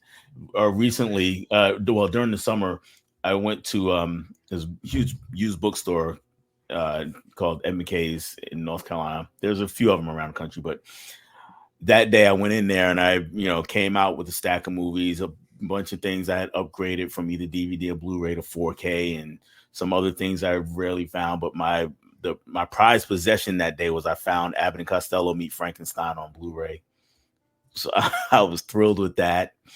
And going back to their comedy routine, yes, Who's on First is a classic, and yes, it's the best thing ever. But if you've never seen it, it's on YouTube somewhere. 7 times 13 equals 28. Find it. You're welcome. Great stuff. We had a question from Video Store Review. I don't know who Abbott and Costello are. What's the vibe? How would you sell Abbott and Costello, Dell? They're like, I'm trying to think of somebody modern who could come close to comparing, at least maybe not skill wise, but just kind of as far as the vibe between them. Maybe almost like this is not really recent, but maybe a Sam Malone and Woody kind of thing. Yeah. It's very like wholesome. Yeah. Wholesome brother vibe comedy. Wholesome brother, best friend. You got a straight guy and you got a kind of goofy guy, and it's all clever comedy. It's not Three Stooges. I mean, there is some slapstick to it, but it's not Three Stooges where it's all slapstick. It's much more varied. Yeah, much more varied, and it's one of those. Sometimes you'll listen to it, and it's like it'll take you a minute to get it, and then once you get it, it's the funniest thing you've ever heard. And in some, it's just so rapid fire, and you can't help but laugh. And they're Think of anything where you got two guys. Really, a lot of buddy cop movies they try to have that kind of dynamic where you have one character who'll be the straight kind of lace kind of guy, and then the other character's kind of silly, kind of goofy, or just a wild hair. It's that kind of vibe, except like you said, much more wholesome and much more witty. Yeah, that's a good word. It's very clever comedy sometimes. Mm-hmm. All right, 88 Films. We got a glut of stuff to talking about. So they had announced the Jess Franco Count Dracula was coming on 4K right after Severin announced theirs. This is coming on March 25th. We finally have the date, and this is getting a brand new 4K remaster. Not sure if it's the same one as the Severin. We're probably never going to find that out for sure. This has an audio commentary with Kim Newman and Sean Hogan, audio commentary with Troy Howarth and Nathaniel Thompson, and Dracula in the South here. I read this and I didn't know what that was. That could be like 19 different things. I found out from Troy Howarth, this is actually a video interview with Troy Howarth. It's the first time that he's done a video interview, and he's talking about the different versions of Dracula. I'm actually really excited about that. I feel like he would do great doing something like that. Yeah. It's been a while since I've seen this movie, but yeah, I have seen this. It's a fun one, as for sure. How do you feel about Jess Franco as a whole then? Neither here nor there, to be honest. I don't have Jess Franco's always a poking point on this channel. Yeah, I just in one way or other, he doesn't really bother me or excite me either way. Depending on the film, he can do both to me. Yeah, so this looks like a solid release, but again, 88 films, 4K. We'll see. It's hard to trust. Next up is another 4K, A Blade in the Dark, coming. This is from 1983. This is the same film that Vinegar Syndrome released on 4K. This is again, they say brand new 4K remaster.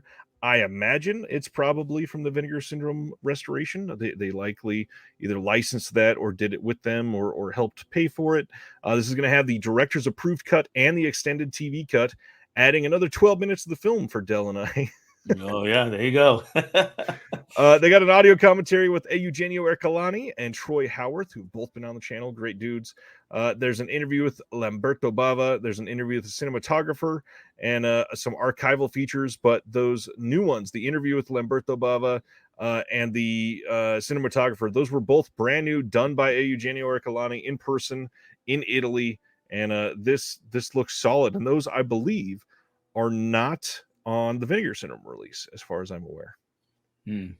Yeah, I haven't seen this one. I don't know much about this at all. I don't love it. I got to be honest. I've still not watched the new Vinegar Syndrome 4K because I watched I think it was on Tubi, and I watched it literally like maybe 45 days before Vinegar Syndrome announced the 4K that I was going to get in my subscription. So perfect timing. And I got to admit, the restoration may have colored my thoughts a little bit because it looked god awful. But this movie was just kind of boring to me. I'm kind of surprised that people are super into this movie. Yeah, you can't judge how something's going to look though by Tubi. That's for sure. No, it is basically a given that if you're watching it on Tubi, it's going to look god awful, and usually somehow even worse than YouTube, which not real sure how that works, but hey, they pull it off. Yeah, they do. They do. Next up, they are releasing on March 11th in the UK and March 12th in the US. This is the other US release I was talking about, The Beauty of Beauties from 1965. This says, in a story drawn from China's legendary Warring States period, the king of Yu, Guizhan, is defeated and imprisoned by the king of Wu, Fucha. Not a super compelling synopsis, but it's coming out. We got new subs on this, brand new 4K remaster from the OCN, interview with the Oriental cinema expert Tony Raines, and a trailer restoration comparison. No, yeah, I don't know this one either. Wow. Yeah, this one is interesting. In 1965, that's a big deal. Yeah. Ronnie is asking, am I taking next Thursday off for Thanksgiving, or will there be a live stream like usual? Not only will I be live streaming like usual, it is Vinegar Syndrome night next Thursday, so of course I'll be here.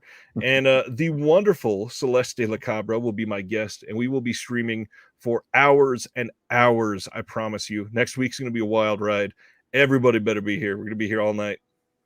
Celeste is the greatest. Celeste is amazing. I love Celeste. He's Celeste is one of those people that when I listen to them talk film, I feel dumb. Me too, every time. Yeah, Celeste is incredible, and God, she's got the analysis for film that I wish I could say on this show all the time, but I don't. First off, I don't have time to discuss each one for 20 minutes in depth, but also I don't have that ability. Right. I wish I could. Yeah, and they're fairly young. Oh yeah, it's amazing. Early 20s. Yeah, early 20s. You know, if it didn't have boobs or guns, I wasn't interested. And you know what? While we're heaping all of the praise on Celeste, the other thing, Celeste is helping me host the Shelf Shock Rewind Awards this year, so I might as well start hyping that up now. That's going to be February 18th live, and when we are doing that, we are making this so much bigger than last year. We've got the CSC is already bundled together. We're starting to start voting on those titles here pretty soon. And you as the community will get to vote a little later. More on that coming up soon.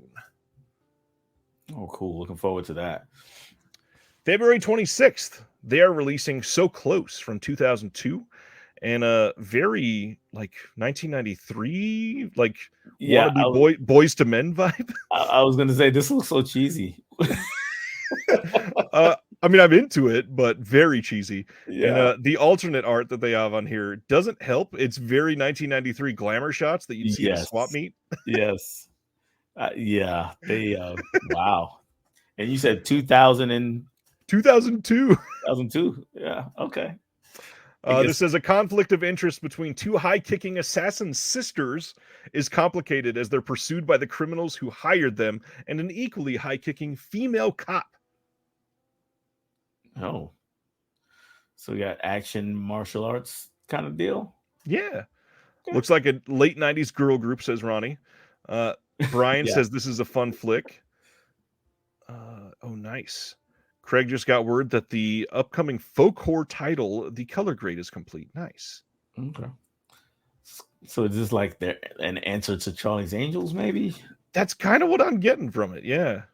This says it's going to have an interview with Karen Mock, interview with Shu Kui, interview with Vicky Zhao Wei, and then some featurettes, Japanese press conference, action commentary. I mean, this sounds like a decent release.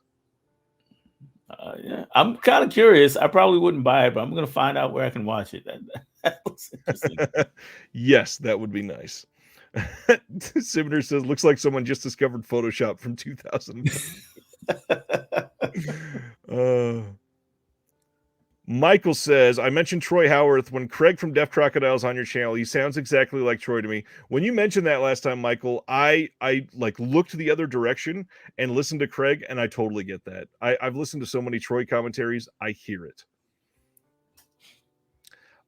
This one I was not expecting. February 26th, they are releasing the Amityville Horror, the original on 4K in the UK. It's also coming on Blu-ray and DVD if you're super into DVD still in 2023. This is going to have an audio commentary with Josh Sacco and Claire Donner, a brand new audio commentary with Kim Newman and Sean Hogan. There's another audio commentary here from a previous release with the parapsychologist, Dr. Hans Holzer, and a whole bunch of featurettes. Sounds like a fun release. We don't have actual cover art yet. And This came out on 4K not that long ago, right? From Vinegar Syndrome, yeah, just last year. Yeah. Now I got a hot take on this. I think the remake is better. the Ryan Reynolds remakes. Oh, I got someone who agrees. But on top of that, the sequel, Amityville Horror 2, is so much better than this one. That's my big hot take. I haven't seen the sequel. I watched it. I was like, it's okay. You can stop at like Amityville 8. You don't need to go all the way to Amityville 43 or whatever we're up to now. There are plenty of them, yeah. You probably don't need to buy the Amityville vibrator. Wow. That's a real movie. That's a real movie. I know they also have Amityville in the Hood. Thank you. Yeah. Oh man, yeah. I feel like a lot of the newer Amityville films are either money laundering schemes or just an attempt to get people to quickly buy a film before the reviews come out. Yeah, just put Amityville on it and see what happens. Yep. I mean, there's literally a film called Amityville Toilet. Like that alone tells you all you need to know about the franchise. Yeah.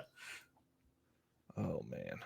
Anyways, next up, Franco Nero, one of the best ever, is coming on Blu-ray in Street Law on February 26th. This is going to be a part of the Italian collection, which I feel like a lot of people were complaining that they've not been doing a lot for. But either way, this will have an audio commentary with Eugenio Ercolani, Nathaniel Thompson, and then Craig, you were asking about your voice doppelganger. The third of this trio is Troy Howarth. That's him. He's been on the channel before, but also he's done lots of commentaries. He's an author. He's an incredible person. This looks like a fun release. There's an interview with Enzo Castellari on here. That's brand new. A couple other interviews that are new, including an interview with the actor and stuntman Massimo Vanni. And Eugenio Ercolani is killing it with these interviews that he does for all these. Yeah, that is interesting looking. Yeah, haven't seen that one. Looks like a fun release. Does this have alt art? Nope. It's the same cover, and I put it there for no reason. Got the blue Blu-ray stripe on Oh, that's right. It's unique on that one. it. Uh, next one, February 26th. Roger Moore is coming in gold from 1974. I've never seen this. I've heard it's surprisingly decent. Have you seen this one? No, and I've heard the same thing. And when I was growing up, Roger Moore was just James Bond. Yeah. So anything else he did, it was like, hey, James Bond is in that, but he's not James Bond, so I don't really care. So I never watched it, but as I got older and heard more people talk about it, it's like, yeah, that's pretty good. So okay, I might have to check it out one of these days. Yeah, this one says a South African gold mine foreman is unwittingly manipulated by an unscrupulous gang of financiers who wants to flood the mine to raise the price of gold on the world market. I mean, that's a compelling storyline, at least. Yeah, that is a really good storyline right there. I like that. Thanks, Ronnie. I would own that byline. Yeah, surprisingly decent. Quote from Disconnected. I'd be all about that. Next up, 88 Films releasing Evil Dead Trap from 1988, and this is coming as part of a new collection they're doing called Japanarchy, which love that title of the collection. That's really cool. Yeah. This is going to have an audio commentary that's brand new from Jasper Sharp and David Flint, and I am actually compelled to get this over the Unearthed Films release that I already have, because the Unearthed Films release wasn't great. Like the captions on that were really out of sync. I might check this out. Are you into some of the more extreme Japanese stuff like this? Not really. I don't know this movie, and with Japan, I'm not super opposed to it because a lot of times it's real cartoony. Yeah. So I'm definitely not opposed to watching it, but I just haven't seen a ton of it. I get that. Yeah, this is one that's worth watching. It's good. It's not anything. It probably won't change your feelings towards the genre. I'll say that. Okay. Something happened. We're going to talk about the sequel to this film, but something happened and it didn't post to Instagram right. So we'll talk about that near the end. Next up, this poster got flagged on Instagram earlier, which is hilarious because of everything that I see posted on here all the time. The next title in the Japanarchy collection is Tokyo Decadence, which is actually a great movie. This is coming on January 29th, and this will have an audio commentary by Jasper Sharp and Tom Mess. That's like Wonder Twin powers activate for an incredible commentary. I am probably going to double dip on this one. Very curious to see what they say about this movie. I haven't seen this one, but the vibe I'm getting as soon as you put the cover up there was of A Snake of June. Have you seen that one? Snake of June is very good. Gotta love it. Yeah, really good movie. This one, though, says a submissive hooker goes about her trade, suffering abuse at the hands of Japanese salarymen and Yakuza types. She's unhappy about her work and is apparently trying to find some sort of appeasement for the fact that her lover has married. A bit different. Fine. Okay, so she's trying to get paid because he got married. Is that what I'm getting out of that? Yes. Okay. I'm curious. Ronnie says, "Would you want to buy a Blu-ray just for the cover?" Oh man. Next up is Mosquito Squadron from 1969. This is coming on January 29th on Blu-ray from 88 Films. And I know nothing about it, but it's another war movie with a commentary by Steve Mitchell and Stephen J. Rubin. This is the third one tonight. Yeah, I don't know this one either, but yeah, that's wow. Yeah. Next up, 88 Films is also releasing SWAT, the 2003 movie, on Blu-ray in the UK. This will have all the archival features that are out there for it, and nothing new. How do you feel about SWAT? Did you ever see this one? I have seen this one. It's cheesy fun. It's not a good movie, but it's cheesy fun. Don't take it seriously, and you'll have a good time. This is a really fun Colin Farrell role, which you could not expect him to take in 2023. So right. Yeah, I actually went to theaters to see this. I think I did too. Sibner says SWAT is fun. Let's see. Did 88 Films get purchased by a major? Not at all. They have they've been doing, like, every so often they do a big one. Like they're doing Miami Vice as well. That's I think it's Miami Vice. That's coming out this month or next month. They're doing that on 4K or Blu-ray?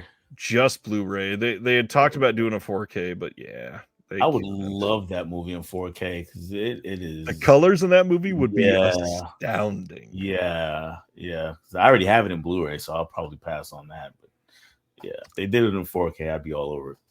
Oh, interesting. Ash is saying 88 Films won't reply back to my emails to my request for replacement discs. Not if it's because they don't know if it's because they don't want to honor in the USA. Any suggestions to fix this? Um, honestly, just keep pestering them. That's pretty much the only thing you can do, or tweet about it publicly until they Yeah, try to do something about it. That's rough. yeah, it is. Next up, January 29th from 88 Films. And by the way, 88 Films, I feel like we've been talking about them for an hour. We're almost done, I promise. They are releasing Loch Ness from 1996 with Ted Danson. This is a scientist tries to prove the existence of the Loch Ness monster. And they've got an interview with the director and an interview with the actor Nick Brimble, and not much else. I don't think I'd ever heard of this before the announcement today. I'd heard of it. I remember when it came out, but I never saw it because I remember there was the trailer, and it was one of those or the Loch Ness is real. It's like it's a big mystery kind of movie. Like at least the trailer tries to kind of make it out to be, but no, I never watched it. And I love Cheers, but Ted Danson in movies is I don't I don't need it. I love Ted Danson in TV, but I would agree most of his film stuff is not great. Yeah, He's great in Creepshow, but it's only because it's an anthology. yeah, right, exactly. Oh man. Next one is 88 Films. Imagine that, releasing Night of the Comet on Blu-ray only on January 29th, which this is a really odd choice for me when this is already out on 4K in the US. Yeah, I don't know. Won't spend much time on it then. Today's announcement from Severin is The Unscarred. This is a Buddy Giovinazzo title. This says 4 exchange students meet in Berlin 20 years after graduating, but picking up where they left off doesn't turn out to be as easy as they'd hoped. This is coming as a Blu-ray on their Black Friday sale.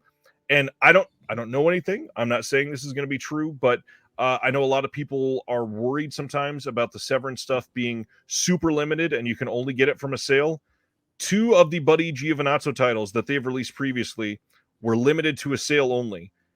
This could be limited to the sale. I'm not saying it's going to be, but hey, it very much could be. Okay. Yeah, I don't know anything about this movie. I did not either. I've not seen much from Buddy Giovinazzo. I've seen Combat Shock. I don't know if I watched No Way Home yet, but yeah. David Lash says we need more 88 Films. Don't worry, there's more coming, I promise.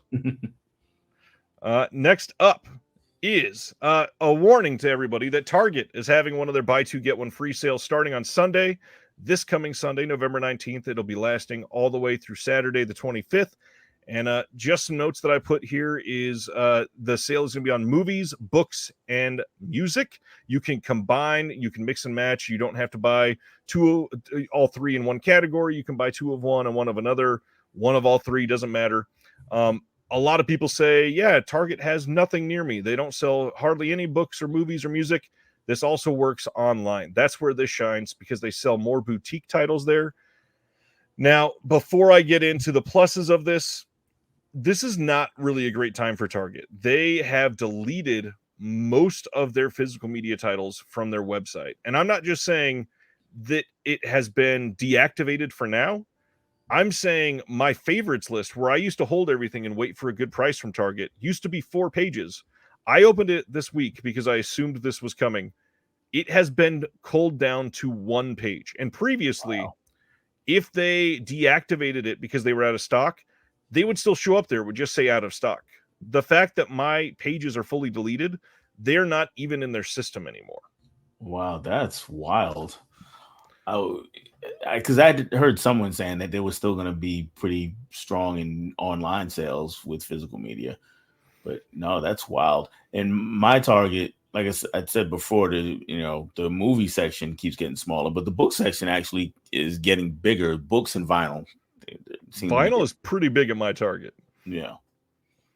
Yeah, this is a big thing. If you don't, or if you've never checked this out before, they had some really good stuff. I mean, there was a while like they had all of the Shout Factory titles for many years, and when you wanted, you could buy, a couple. You could buy two slipcover titles and another collector's edition, and it would come out to literally like $47, and you get three titles for things that would normally have cost like 85, Yeah. and that's a pretty dang good deal comparatively. But nowadays, most of those are gone. It sucks. Yeah. And then I see like 14 comments about their search. Their search engine is god awful. If you really want to find some titles to see if Target has them, my big tip for these, don't search on Target. Go to Google, type the name of the movie, and then the word Target, and it will bring it up better than if you search on Target. That's just embarrassing. That is. I mean, a company that big, you figure somebody could run the website better. Company that big and that old too. Yeah. I don't know.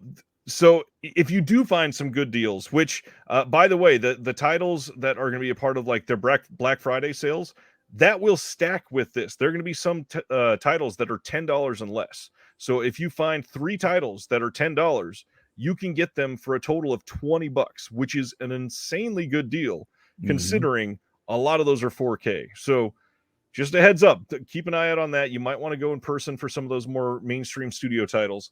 But the other thing is Target, surprisingly, they do these sales right for the consumer. If you buy a title, if you buy 6 titles and 3 of them are, we'll say $30 each, and 3 of them are $20 each, you would imagine if you go to any other store in the world like Walmart, they would take the 2 cheapest ones and give you those 2 for free.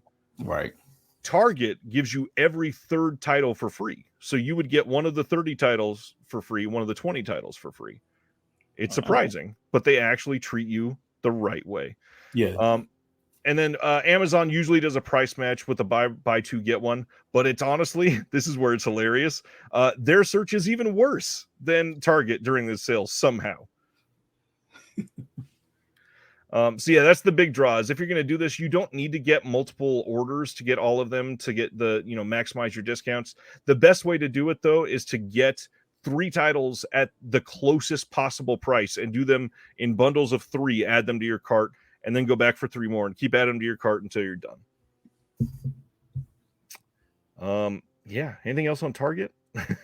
No, not for me. I've never bothered with those sales because I've heard a lot of stories about the hassle or having to wait up for, I guess, 2, 3, or 4 in the morning whenever the sale goes live and trying to be right on it at the. I don't need the headache. So.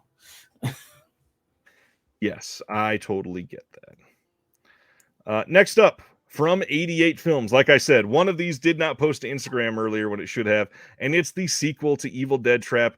This is the 3rd title coming in that Japanarchy collection, February 26th, Blu-ray in the UK only. This will have an audio commentary by Jasper Sharp and David Flint, new interview with the screenwriter, new video essay by Jim Harper, author of Flowers from Hell, and he is doing the modern Japanese horror film, a stills gallery, a booklet essay. And yeah, this looks like another solid release from them. Mm-hmm. And then I think we're on our last thing. Yes, last thing to discuss tonight is a new boutique label that is coming out called Not Quite Reality. And this is going to sound like a little lackluster at first, but stick with me for a second. I've been talking to the owner. Their first title is a DVD-only release of the Who incident. And they are doing that because there was a partnership that they're doing for this first title. But the big one that they're starting is their first title. That's their real first title is The Flock from 2022. They're putting out the director's cut of that. And just some info on the label. Not Quite Reality is a found footage physical media distribution label with the goal to shine a spotlight on hidden gem indie titles and give them collector's edition treatments that they deserve. It's been a year over. It's been over a year in the making. Cannot speak. And they're already working on their second title. The worldwide debut of a brand new cut of The Flock is coming. Like I said, movie merchandise and additional titles to be announced soon. And this is a creator-focused company. Without awesome directors making these movies, we wouldn't have a product to sell. For that reason, every purchase made on the site gives funds directly to the creators, which I love to hear. And they plan on offering exclusive disc-only bonus features, collectible slipcovers with a variety of brand new or iconic art, and additional physical goodies like posters, stickers, buttons, postcards, prop replicas, and more. I've got a website listed there, and they are only on Facebook at the moment. But if you love found footage, check them out. I'm not a big fan of found footage guy. From a lot of the movies, my problem is, no matter what happens, they always have to make sure that somebody's holding the camera. Right. It takes me out a lot of times. It just pulls me out of the movie.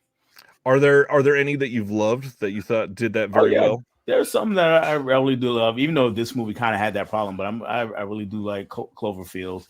One that not a lot of people talk about is the Europa report. Europa report, I guess you would call it.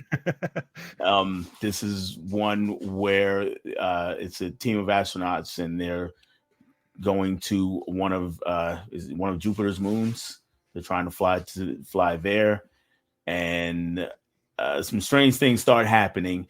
But it feels a little more organic in that there's cameras all over the spacecraft that they're in, and the ending is like a lot of found footage movies, but it's a really, really good ending. And it's not outright, it's not as silly as some of the others. I mean, it feels like a serious mission that they're on. And it's got a great cast too. But yeah, the Europa report.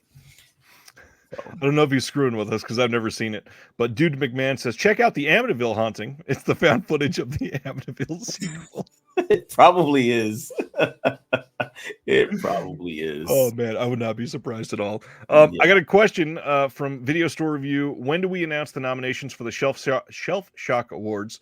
If this was like last year's timeline, it would be soon. But we got a lot of feedback about the votes for last year. So I'm trying to make this the slimmest timeline as possible so everybody can get in their Black Friday titles and vote on those. So we're going to be announcing the nominees for these in December, and you're not going to be voting until the month of January. So there's a lot of time coming, so you can start preparing your list.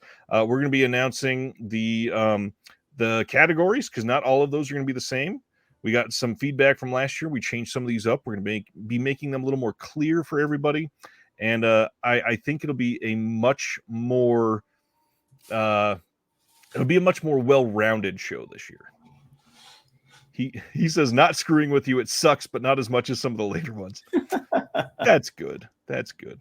At this point, we always talk about what's coming out next week, just in case you forgot. And next week is seeing a lot of 4K releases. We got Oppenheimer coming to physical, which I love the big quote from Christopher Nolan over the last week of buy Oppenheimer on physical media and stick it to the streamers. Love that. Police Academy Collection from Shout Select, The Fugitive 4K on Steelbook and standard release. Mean Streets 4K from Criterion. Saw X 4K coming out next week. Are you a Saw guy? Yeah. Yes and no. I've seen 7 or so, 6 or 7 of them, and it's just kind of never went back to it, even though I have them all except for that one. But I have the rest of them.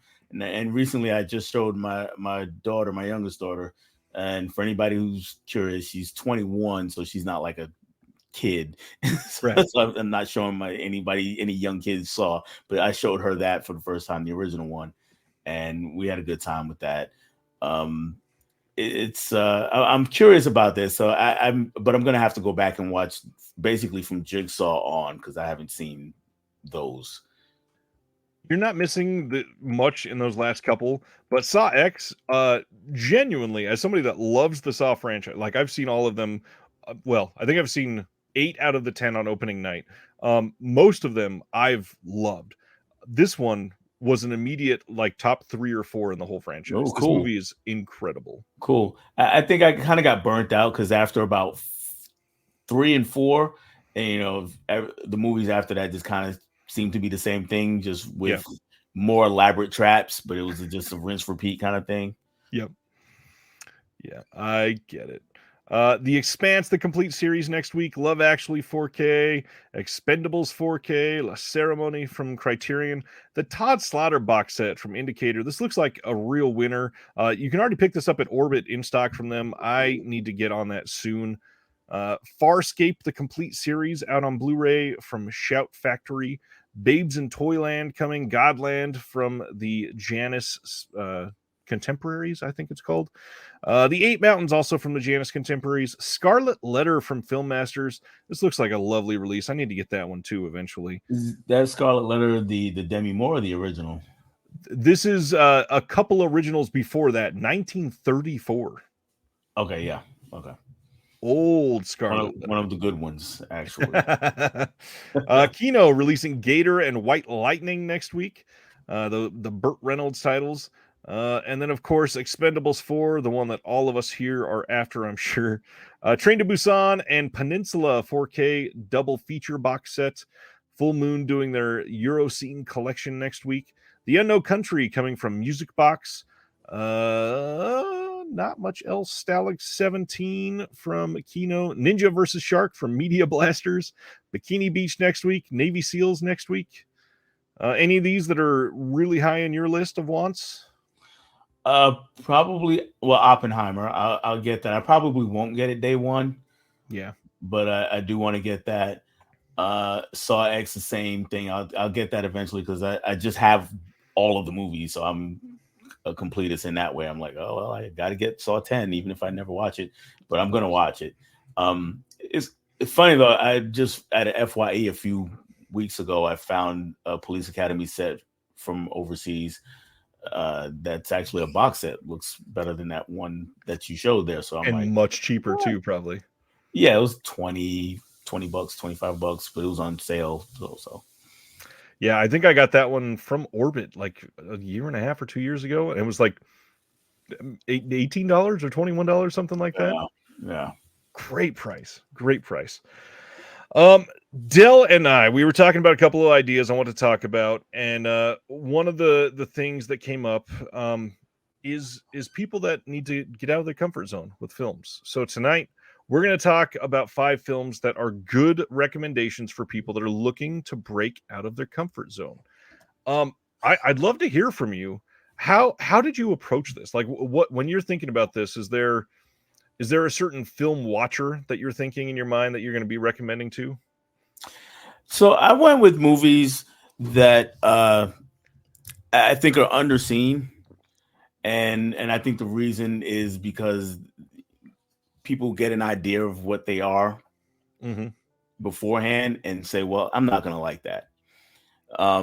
So I see somebody put Requiem for a Dream up there. It's a great movie. Not one that I picked, but it is a great movie. But yeah, something that people will look at and say, well, you know what? I don't really think that's my thing. Maybe these movies are kind of out there. Maybe they're even one or a couple of them actually are bad movies. And my reason for the bad movies is I'm a firm believer in is to know what good movies are, you have to experience bad movies. And there are bad movies to enjoy. Yeah. And there are bad movies that are enjoyable on top of that, even though you know they're bad. So and the other part is kind of hard. It was kind of hard to approach for me also because I also believe that, you know, anything you're predisposed to not liking is out of your comfort zone, but that could be different for every person.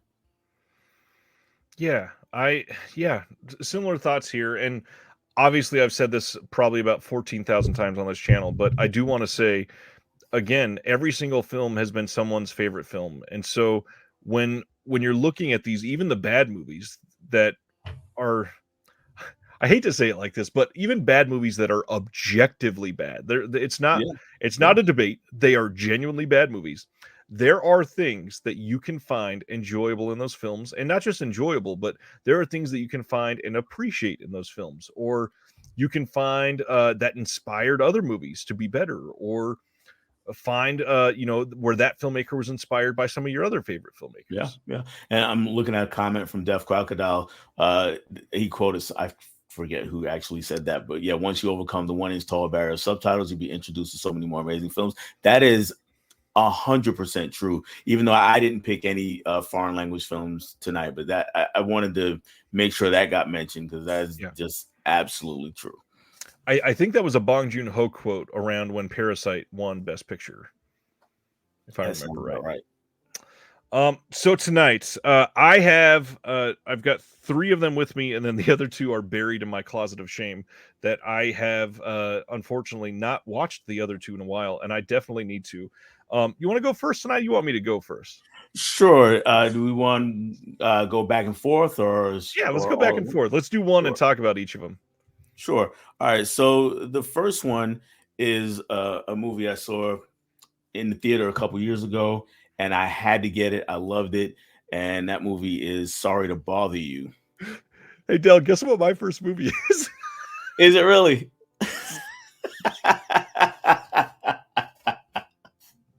Great minds think alike. This is such an uncomfortable movie. Yes, it is. Yes, it is. I went to see it in theaters, and I knew right away that it wasn't going to do as well as I thought it should, or because one, I went to see it, and the theater was pretty empty. There were maybe 15 people in the theater. Yeah. As the movie was going on, people were walking out. And then at other points, even when with people who stayed, something would happen in the movie, and I'm like laughing this hysterically. I'm like really loud laughing, and I'm the only person laughing in the theater. And it's not to say that I'm smarter than anybody else or that I could get it. It just fit me, and not them. That's all. And yeah, it was definitely an uncomfortable movie. And I always tell people with this movie, there is one point where you're going to either buy in completely or you're going to say, no, this is not going to work for me, whether or not you finish watching it. This movie. So I did not get to see this in theaters. It did not play anywhere around me, unfortunately. And when I finally got to see it at home, my wife and I started watching this, and I love surreal films. And this is very surreal. I think a couple months ago when I talked about surreal films with Planet Mondo, I think I brought this one up then too. But this movie has so many certain scenes that happen, and you just question, like, what the hell did I just see? As the next scene is playing, you're still wondering because thoughts are going to be lingering from what you just saw. So you're kind of always a step behind this film, which I think is a lot of reasons why some of those people probably walked out, because it's not that they didn't get it, but the movie is kind of always a step ahead of you. So it's great. This though, that night, my wife fell asleep watching this movie. And as we're watching a movie that is taking place in a very business setting, accountants, very office, a wonderful attire, people look very professional, and she wakes up to horses. It's a very interesting thing to watch somebody react to that. This movie is incredible, and I almost feel like this movie came out a couple years too early, and not just because cinema goers would have been appreciative more, but I think people would have gone to the movie and actually seen it because Lakeith Stanfield blew up after this movie. True. Boots Riley directed the hell out of this movie. He did. And not only do I suggest people leave their comfort zone for the surrealist, for the what the fuckery that is happening in this, but one of the other things is this is and I'm genuinely, and I hate saying it like this because it's not very often I get other black YouTubers on here, but genuinely, this is a great modern black representation film to watch, because most people that are in this are going to be supporting this in a way that's underground. It's not the same old Spike Lee flick. It's not a very obvious, I'm gonna feel like white guilt removed from me type of black. This is just a story. This is not told to be a black story, but it's a black story. It is a black story, and you can pick those elements out of it if you want to. Those elements are there. I'm not going to deny that, but there's so much happening, so much going on. You can just get immersed in the story and just be wowed by where it's going to go next. Yeah. And just kind of sit with it and say, okay, let's see which alley we're gonna go down next. What dark corner are we gonna venture around? And the corners get dark. Yeah, the corners they get dark. They get dark, and it is a doozy. It is quite a doozy. I was with Caveman is in the chat. He was my guest on Movie Swap, and I had him and his wife watched. Sorry to bother you. So they actually enjoyed it, so I was glad for that. But yeah, it's a definitely a story, and it's one of those. I hate to bring up David Lynch because I'm not a David Lynch fan, but it's kind of that David Lynch kind of deal where you watch it the first time and you might sit there like, what did I just watch? What is this? And then you think about it a little bit and you go back to it again. We were talking about movies that where you kind of watch over and over, and you go back to it another time. Then you pick up on some more things. You're like, okay, this is starting to fall in place.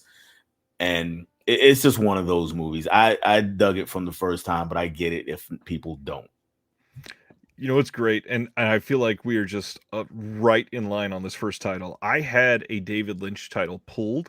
I was going to talk about Wild at Heart instead of this movie, and I went, just in case Dell doesn't bring up Sorry to Bother You, people need to hear more about that one. So I put David Lynch back because this, I feel like this is a much more out of your comfort zone type of movie, because the folks that are watching David Lynch, that's already your comfort zone. That most people are not chasing down David Lynch to get out of their comfort zone. Yeah, they feel at home there. Yeah, you go into a David Lynch movie knowing what you're getting, and with this, and it kind of goes back to it being a black movie. You don't get a lot of black movies that are this surreal. Nope. So you turn it on, you're kind of expecting one thing, and then it starts zigzagging. And you just kind of like, oh my God, what am I watching? So in that line, we got a question from Dude McMahon here. I'd love to answer. Dude says, is it surreal in the way that Liquid Sky is surreal? Have you seen Liquid Sky? I haven't seen that one. So what would be another surreal movie that you would say feels like the same surrealism as this one? Well, just to go back to Lynch, I mean, Mulholland Drive would be that kind of movie. Where it's just a lot of things happening, except I think the story's more coherent. Oh, much. yeah. There's an actual story to it. Yeah, that would be the easy one to point to. Just if you took that kind of sensibilities and put it with a story that's cohesive, you kind of get Sorry to Bother You. Or even, even another one more people have seen might be Nope recently. Yeah, I can see that a little bit. The one that I went to when I saw his question, and this might be a little bit of a stretch, but when you think about Sibner, there's no Lynch bashing here. We both the same. We love it. Come on. The one that came to my mind actually, and this is going to be weird if you've seen both of them, but think about how they're constructed. Eternal Sunshine of the Spotless Mind. Yes, I have seen that. Yes. So a lot of that surrealism, it's the same way because Boots Riley almost screws with the geography on you, and you start you don't even know what room you're in some of these scenes, because if they turn the camera around, suddenly you're outside. right and it's in a way that's not like we didn't have enough money and we have a bunch of errors to make movie. It's like purposely I'm doing this to you. You are at his mercy while watching this film. Yes. Well, since we had the same first title, we'll just keep alternating, and I'll just have one less than you. My first one, this is going to be a very short pitch, but if you've never seen it, I wanted to capitalize on how many people saw Everything Everywhere All at Once. I know you enjoyed it. I love that movie. Literally, probably a perfect film for me. But agreed. If that is the first thing you've ever seen from the Daniels, leave your comfort zone and watch Swiss Army Man. And if you've never seen it, it is somebody This is gonna be so weird to describe on this channel. Somebody stuck on a desert island, and a dead body, a corpse, washes up on the shore, and somebody carries this dead body around, trying to find somewhere, as the body is farting the entire time, and that's like most of all that you need to know about the plot. Yeah. And it's a weird as hell movie, but it's genuinely wholesome and compelling and fun and acted superbly by two incredibly silly dudes. So I'm familiar with the movie, but I haven't seen it. I knew the plot of it, and I just hadn't gotten around to seeing it. Not that I don't want to. I do want to see it. I just haven't gotten to it yet. So yes, that is on my radar for sure.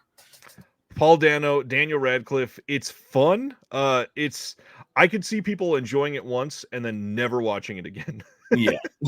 Sounds like it, yeah. All right. What is your next one? All right. So between this movie and my next one, when I get to it, I'm also a believer that every once in a while, movies got to punch you in the gut.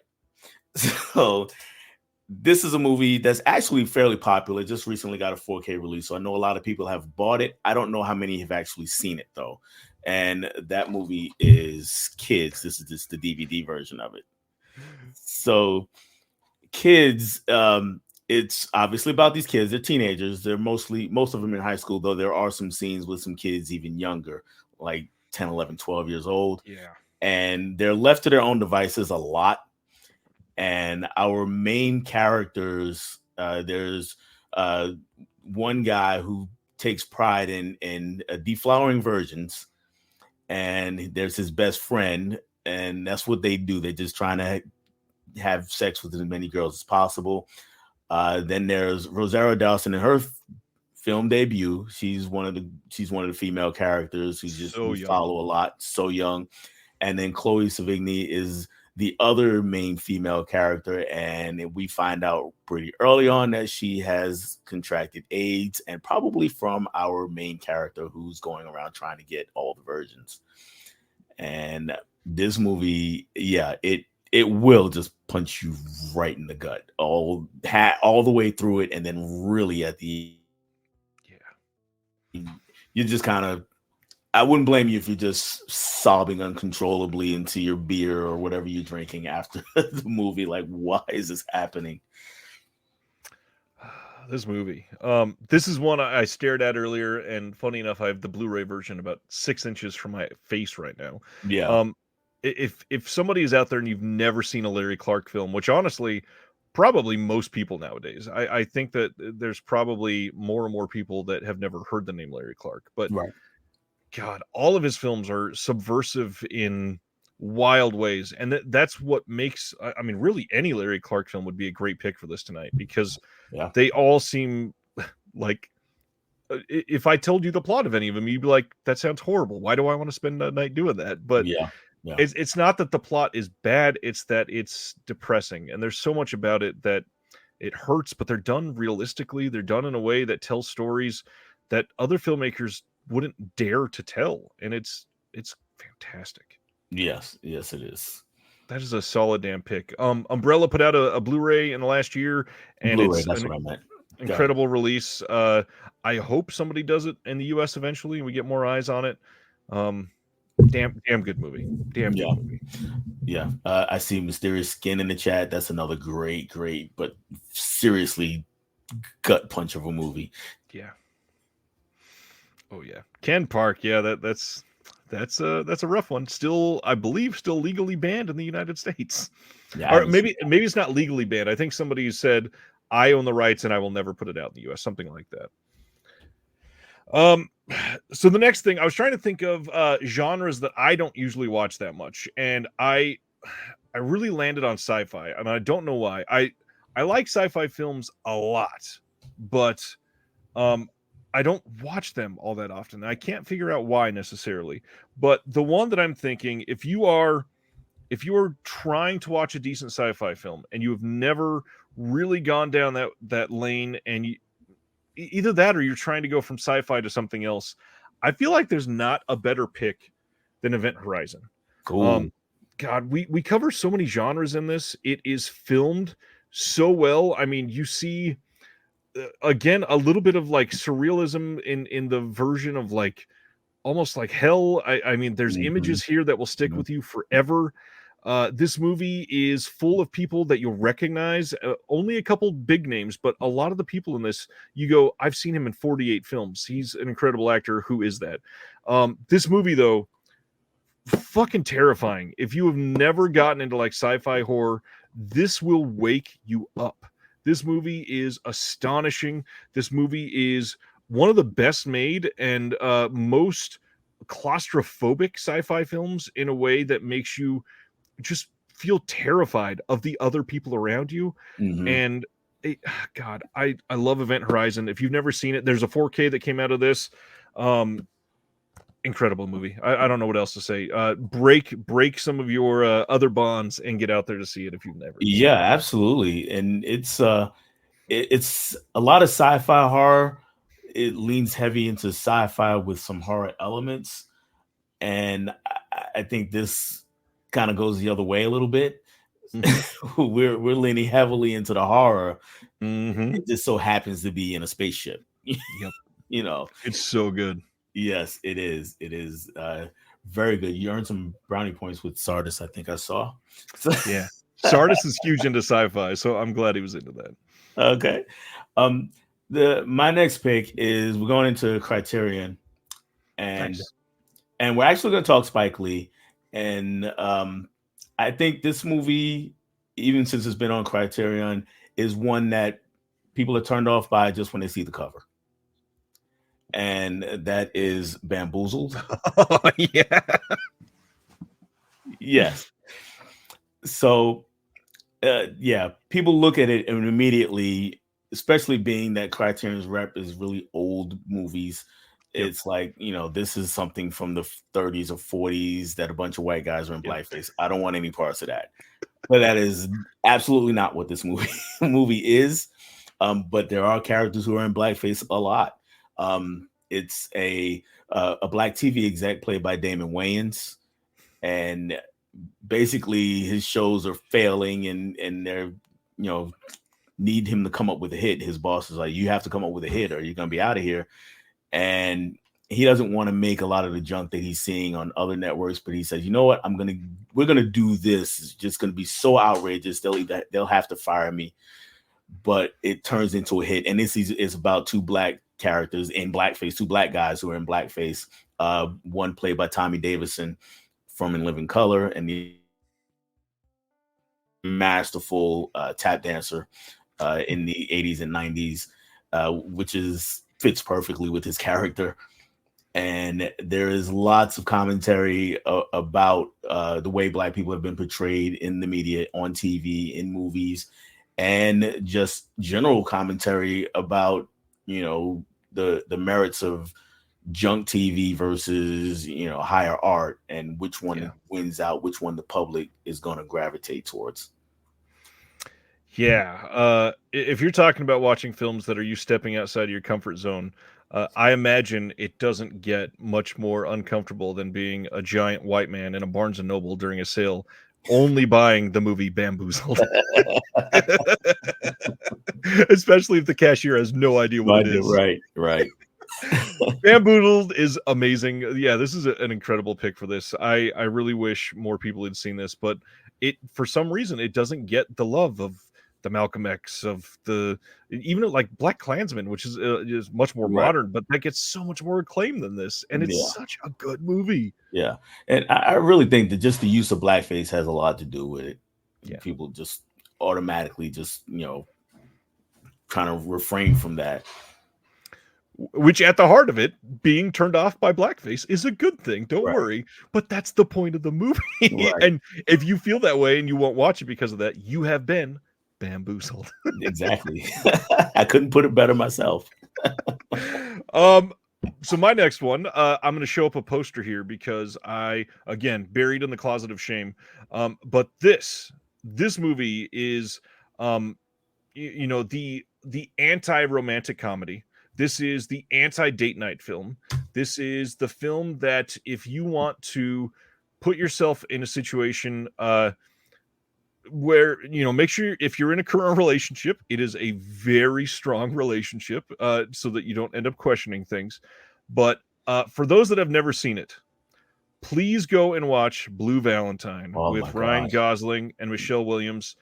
This movie is a difficult watch. It is Ooh. about a relationship of a married couple, and what is really great is you see the evolution of this relationship, and it does the whole separate timelines being cross-cut across different versions of the or different portions of the film, and you discuss all of the things that they over years are finding wrong in each other, are tired of, are in love with, but at the same time, you get every step of the anguish that they're feeling. You get every moment of the sentimentality that they felt. You get every single decision that they've questioned in each other when they've looked at them and said, "Do I want to stay with this person?"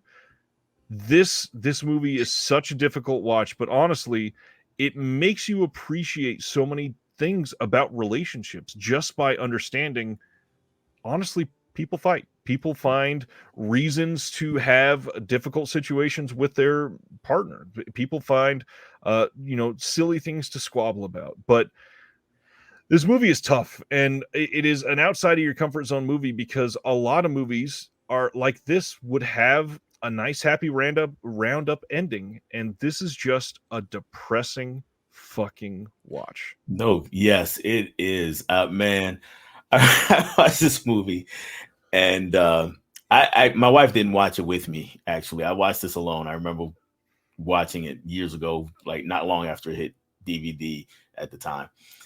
And when it was over, I was just like, "Oh my god, why I feel so why? What did I do to deserve this?" And you're right though by that time we had been married married 12, 15 years somewhere in that. And you start thinking, I remember that day when she did this and I was really pissed off, and or I did something and she was really pissed off at me, or I remember when we were having an argument and we tried to fix it by doing something similar to what they are doing, and it just kind of takes you through the ringer. And by the time it ends, you feel bad for the people in the movie. you and if your relationship's in a good place, then you're like, man, thank God, we're still okay. And if it's in Yeah. a bad place, I can't imagine. But thankfully I was in a good place at the time. But it is a tough watch. I got a comment from Video Store Review that says, "Gotta love how Americans choose more American films to go out of their comfort zone." And I know that you don't mean that as a dig, but I want to say I talk about foreign films every single week, I feel like. So honestly, all five of mine were American by choice tonight. So I purposely was not going for foreign language titles, because I don't think that should be out of somebody's comfort zone, to be honest. Yeah, I had a couple in my hand and then I put them back. Maybe I'll mention them before we get off, but we did talk about subtitled films a little earlier. So, and I'm highly encouraging of anyone who wants to watch more foreign films. So, Please. yeah, please do. There's so many great ones out there. All right, my friend. I think you got two left. Two left in. Hey, it's American. But anyway, this movie we talk about. It's actually also a kind of tough romance kind of movie, or if romance is calling it might be pushing it a bit. It's a tough watch, but I think what keeps people away from this movie, even though it got some Oscar acclaim, actually, is that it is a movie featuring puppets, and it's not like a Team America kind of super duper silly. This is a movie about a guy going through a middle age crisis, and this movie is Anomalisa, and his marriage is kind of stale in his eyes, and he meets somebody who takes a liking to him, and he starts to have an affair, and we follow him through this whole thing. And like I said, the puppetry thing I think is really a big turn off for a lot of people. 'Cause as soon as they look at it and they're like, what is this? Okay, it's puppets, but it's not for kids. And that is a very American thing. Also, anything puppetry or animated has to be for kids, we think. and this is so not that. And then this is also like a pretty tough watch by the time you get to the end. Yeah, this one, I hesitate to say even much about it because it's a very unique movie. Yes. Very unique movie. Yeah, if you've never seen it, please check it out. I think I don't remember the company, but I've got some fancy slipcase version from somewhere in Asia that put it out, I think. Love that movie. Funny enough, my last one that I picked is probably my most mainstream of the 5 that I picked tonight.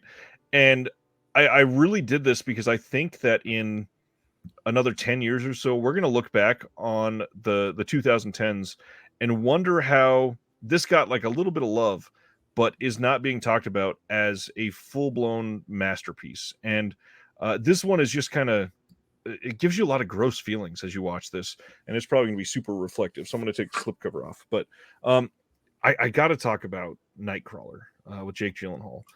Yeah.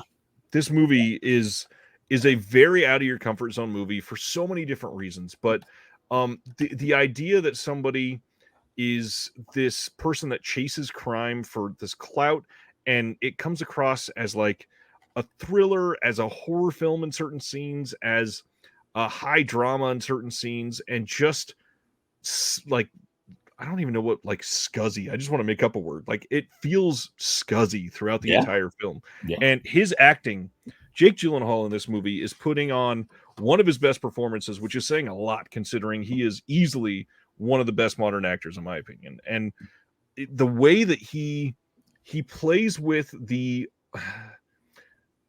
dynamic as a whole of Los Angeles, which is what this whole movie is about. It's about capturing things on film that is exploitative, and other people are unable to grasp that when you're looking in and it looks and appears dirty. But the fact that LA actually does that on so many different levels, this movie is a masterpiece. And I think if you've never seen it, you should probably see it for 2 or 3 times, at least, like in a week, and just understand everything that you've seen. It's an incredible movie. Yeah, I agree with all that. I think it's one of those movies that, though, the people who've seen it love it. And I'm one of those people. People who've seen it love the movie. They love Jake Gyllenhaal, what he did in the movie, and the writing of the movie. The writing is fantastic because that really sets up Jake Gyllenhaal for that performance.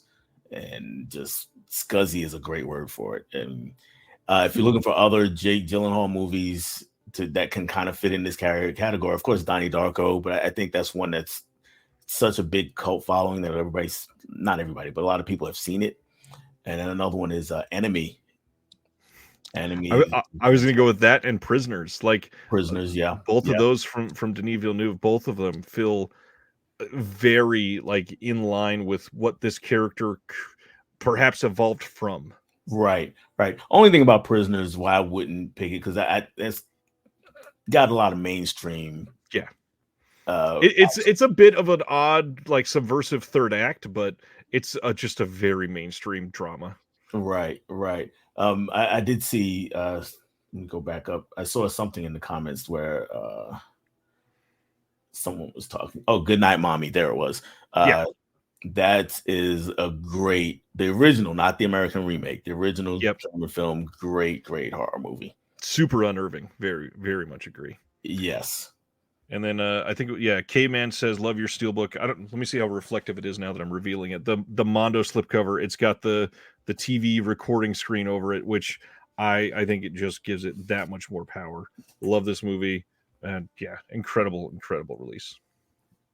All right. So for my last pick, I'm going to cheat. And I've got 3 movies in my hand, and there's actually a 4th that we could add to this. And this is where I go bad movie. And it's out of people's comfort zones if you did not grow up watching blaxploitation movies. If you did, you've probably seen this movie. If you haven't, you may know of one of these movies because of Eddie Murphy recently did the movie called Dolomite Is My Name. So I have here Dolomite, Human Tornado, Disco Godfather. The 4th movie is called Petey Wheatstraw, which is also starring Rudy Ray Moore, the man that Eddie Murphy played in Dolomite Is My Name. That movie's all about the making of Dolomite, and to say it's a bad movie, it's putting it mildly. It's like really bad as far as how it's made, but it's just so much fun. You can feel there's a charm to it. Let me put it that way. There's a charm to it. And if you're anybody out there seeing Black Dynamite, the spoof of parody of black exploitation movies. There are scenes where the boom mic drops into the screen, into view, and characters are kind of looking up at it. Well, the boom mic is really visible in Dolomite several times, several times, and he's having fight scenes, and he'll throw a punch or a kick, and it misses a guy by 1.5 feet, and all the things that they talk about in Dolomite's My Name, they actually happen in these movies. And again, it helps you appreciate good filmmaking on top of just being a blast and getting a part of movie history also. Yeah. I believe all 4 of the Vinegar Syndrome Blu-rays for those are all out of print now, which sucks because honestly, who's going to put those out now? Right. Probably nobody else, sadly. But yeah, if you find them for a good rate, this is a great set of 4 films to get. What is your favorite out of those 4? Probably either Dolomite or the Human Tornado.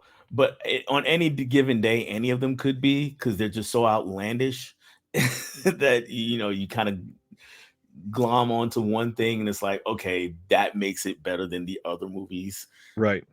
And it's just crazy. For instance, in the Human Tornado, the first thing that pops in my head is there's an early scene where our main character, Rudy Ray Moore, playing Dolomite, it's kind of a sequel, but happens to be in bed with the sheriff's wife, and the sheriff comes in. Now, mind you, it's also a full-fledged party going on outside the bedroom. Like, they're in the bedroom, and then there's a party in the house, and the sheriff comes in there, and he jumps out the window naked, and he's running down this super steep hill, and he kind of jumps down and rolls down and gets in the car. And then he himself comes on in voiceover and says, "Let's watch this shit again," or something like that. And they like rewind it, and they show it again. And it's just one of those things that stick out that, you just wouldn't do in a normal quote unquote. Yeah. What is a normal film? Yeah, exactly. Yeah, if you're uncomfortable with it, there is a lot of Rudy Ray Moore ass in these movies. Yes, and he is not winning any bodybuilding contests. No, not really. Yeah, I think Petey Wheatstraw would be my favorite, but it might just be when I saw it and it just hit me on that perfect night. But God, these are so much fun. And if you've seen Dolomite Is My Name, which I'm still surprised that so many people watched that, not knowing anything about what even the word Dolomite meant when that came out. Right. I think so many people were just stoked to see Eddie Murphy doing something again, which is great. He was amazing in it. But man, if you've never checked these out, please try to find them. These are astonishing, like must-watch films. And like Dell said, if you've never been into blaxploitation, these are a very fun entry point. And if that's you getting out of your comfort zone, see it as an entry point and follow through with some of the other big genre titles from that, because God, blaxploitation, there's a lot of different alleys you can go down through those. Oh, there's you can go down any genre really. Yeah. And find blaxploitation, or at least black movies made in the 70s. And excuse me. And with Dolomite Is My Name, I think a lot of it rode the with Eddie Murphy being back, a lot of people wanted to see that. And then there was the movie about The Room. I'm drawing a blank on the title, that Dave Franco made, the movie about the making of The Room. So it kind of has that similar vibe to it. And that's another movie where I think a lot of people had never seen The Room. or Same. even yes, or go back a little further, Ed Wood, but a lot of people had never seen Plan 9 from Outer Space. So it's like, hey, here's a star, big budget movie. Let's go see what this is about. And, oh, they're talking about this really bad movie. That's funny, but let's move on. So I think, I think in all of those cases, not just Dolomite, but with Plan 9 from Outer Space and Oh yeah, Room, you just got to experience it. The Disaster Artist. That's the name of. Thank you. That's the name of it. I couldn't think of it either. I was sitting there racking my brain for so long. Gosh, let's see. David wants to know, why did VS drop the license? Did they get too expensive? Seems like VS staples. I highly doubt they got too expensive. I don't think the Rudy Ray Moore group is charging millions of dollars for license to those films. Honestly, they probably just weren't selling as much. They probably didn't. No, I don't think. I wouldn't think so. You don't think people are lining up to buy these still? No. It's weird. I think, well, not weird, but with Rudy Ray Moore and a lot of blaxploitation, I think the people who are really into those movies are not necessarily collectors. So I don't know how well they sell. Like, even for the biggest in blaxploitation, Pam Grier, for instance, is one of the biggest people to come out of blaxploitation. A lot of her movies, the ones that have been released on Blu-ray, I have a couple of them, but they're all overseas releases. Yep. It's because they don't sell that much here. Sad but true. And even then, Vinegar Syndrome has probably sold literally thousands of copies of each of those, but the thousands is probably only 3,000 or 4,000, and right. those were first released 2015, 2016, something like that. It's been a long time, and it could just be they signed a license and it expired and they didn't have a chance to re-sign it. That's not always how it works, sadly. They're great titles, and people should definitely check them out. I'm sorry, but I can't find the movie I was looking for. I was looking for one because the foreign comment kind of bothered me a little bit, or the American comment, I should say. Oh, interesting. He did say afterwards that he was being facetious. I know, but here is a movie that I had put back for some reason. And shout out to Miranda's Movie Madness. She actually just watched this recently. But this movie is called Maria Full of Grace. For people who have not seen it, she's a young girl. She's a Colombian girl. She's living in Colombia, and hard times, and she winds up becoming a drug mule. And part of that is having to swallow bags of heroin and transport it into the U.S. And it is a harrowing tale. So if you're looking for a foreign language movie, that's out of your comfort zone, this is one to check out. I've not seen it, but that sounds incredible. And I think I've had somebody tell me about that one before, but gosh, not quite as stark as that description there.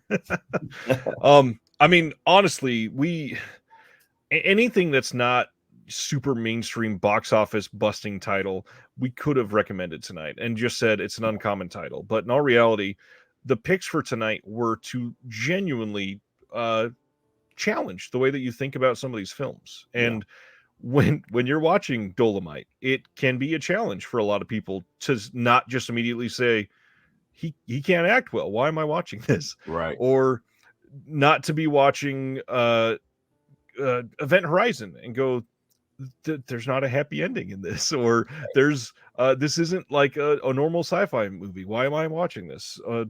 Nightcrawler, to say he's an unlikable protagonist, why should I keep watching this movie? Because he's a terrible person.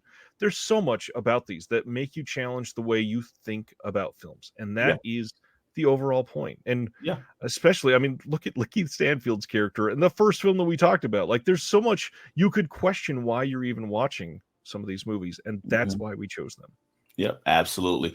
And then if you're not quite ready to go down, those paths, if you're not ready to just see something kind of crazy or super duper depressing, your comfort zone, of course, is just what you're comfortable watching. So if you're a person who you say, you know what, I don't like Westerns, Watch some westerns.